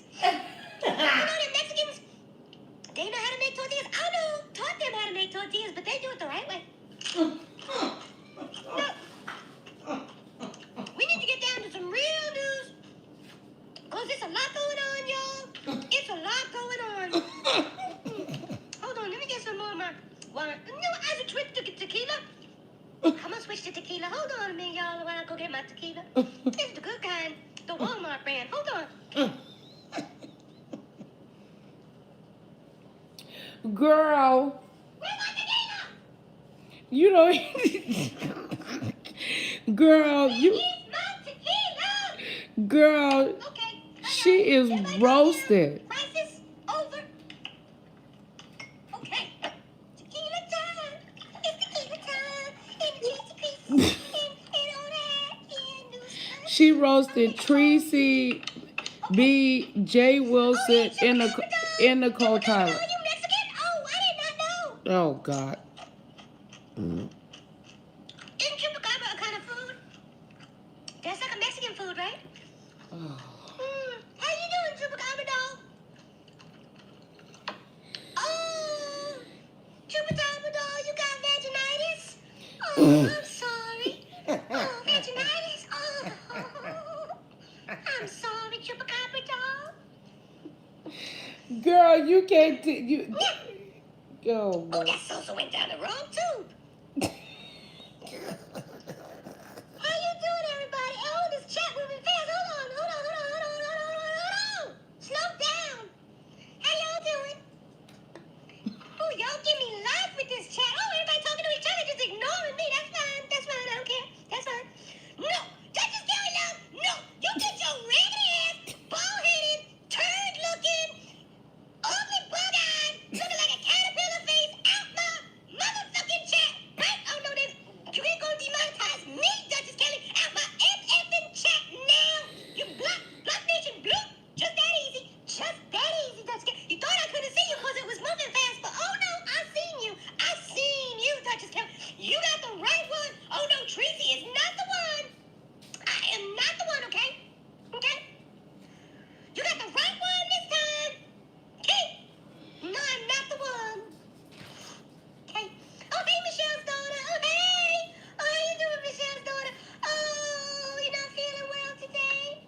What's wrong, Michelle's daughter? Oh, really?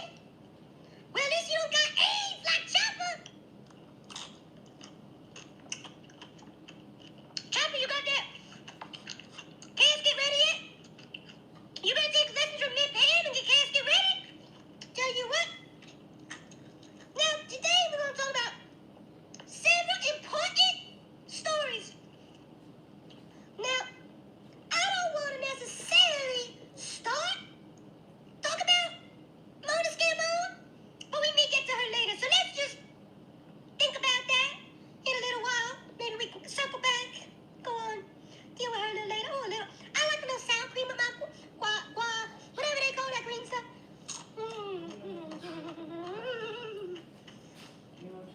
Shepherd, all you damn trollbagers ain't gonna get you anywhere but blocked and dead. And I ain't even gotta do nothing to make you dead, because you already dying. Shepherd, You there, sis? why don't you just go away? Tanisha. What you need to do is go and... Tanisha. Yeah. You there? Huh? Can you hear it? You want me to put the screen thing on so you... Yeah, but I can't understand anything You you're saying. Okay, look, I'm gonna restart the... Look, you guys. Okay. Listen. Look, Raheem. Oh, wait a minute. I gotta figure out how I can, Oh, Lord. You can't Raheem, can you understand it? No, that's not much. Everybody keep asking me. That's what? No, I don't think it's much. No, it's. I don't know who it is. To keep it real. But it's a new troll channel. Oh, excuse me. I'm sorry.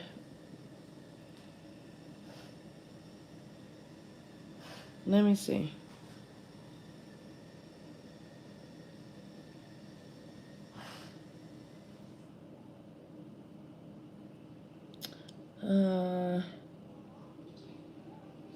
No.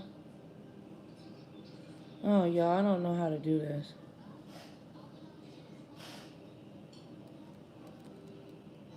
And blow your nose. Blow your nose.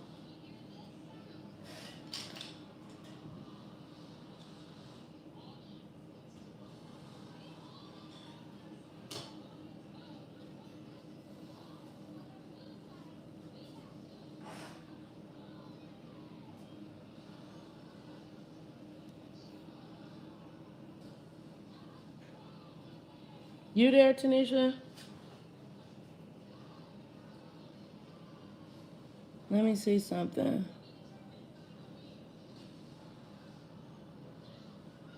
These are still here, but the other one ain't. And it says it's live now. I wonder would it let me switch over while I'm on here. It says, please YouTube app to manage device. Okay, I can see you guys on here, but I wonder what it let me add. Damn. Let me see if I can do Google Hangout.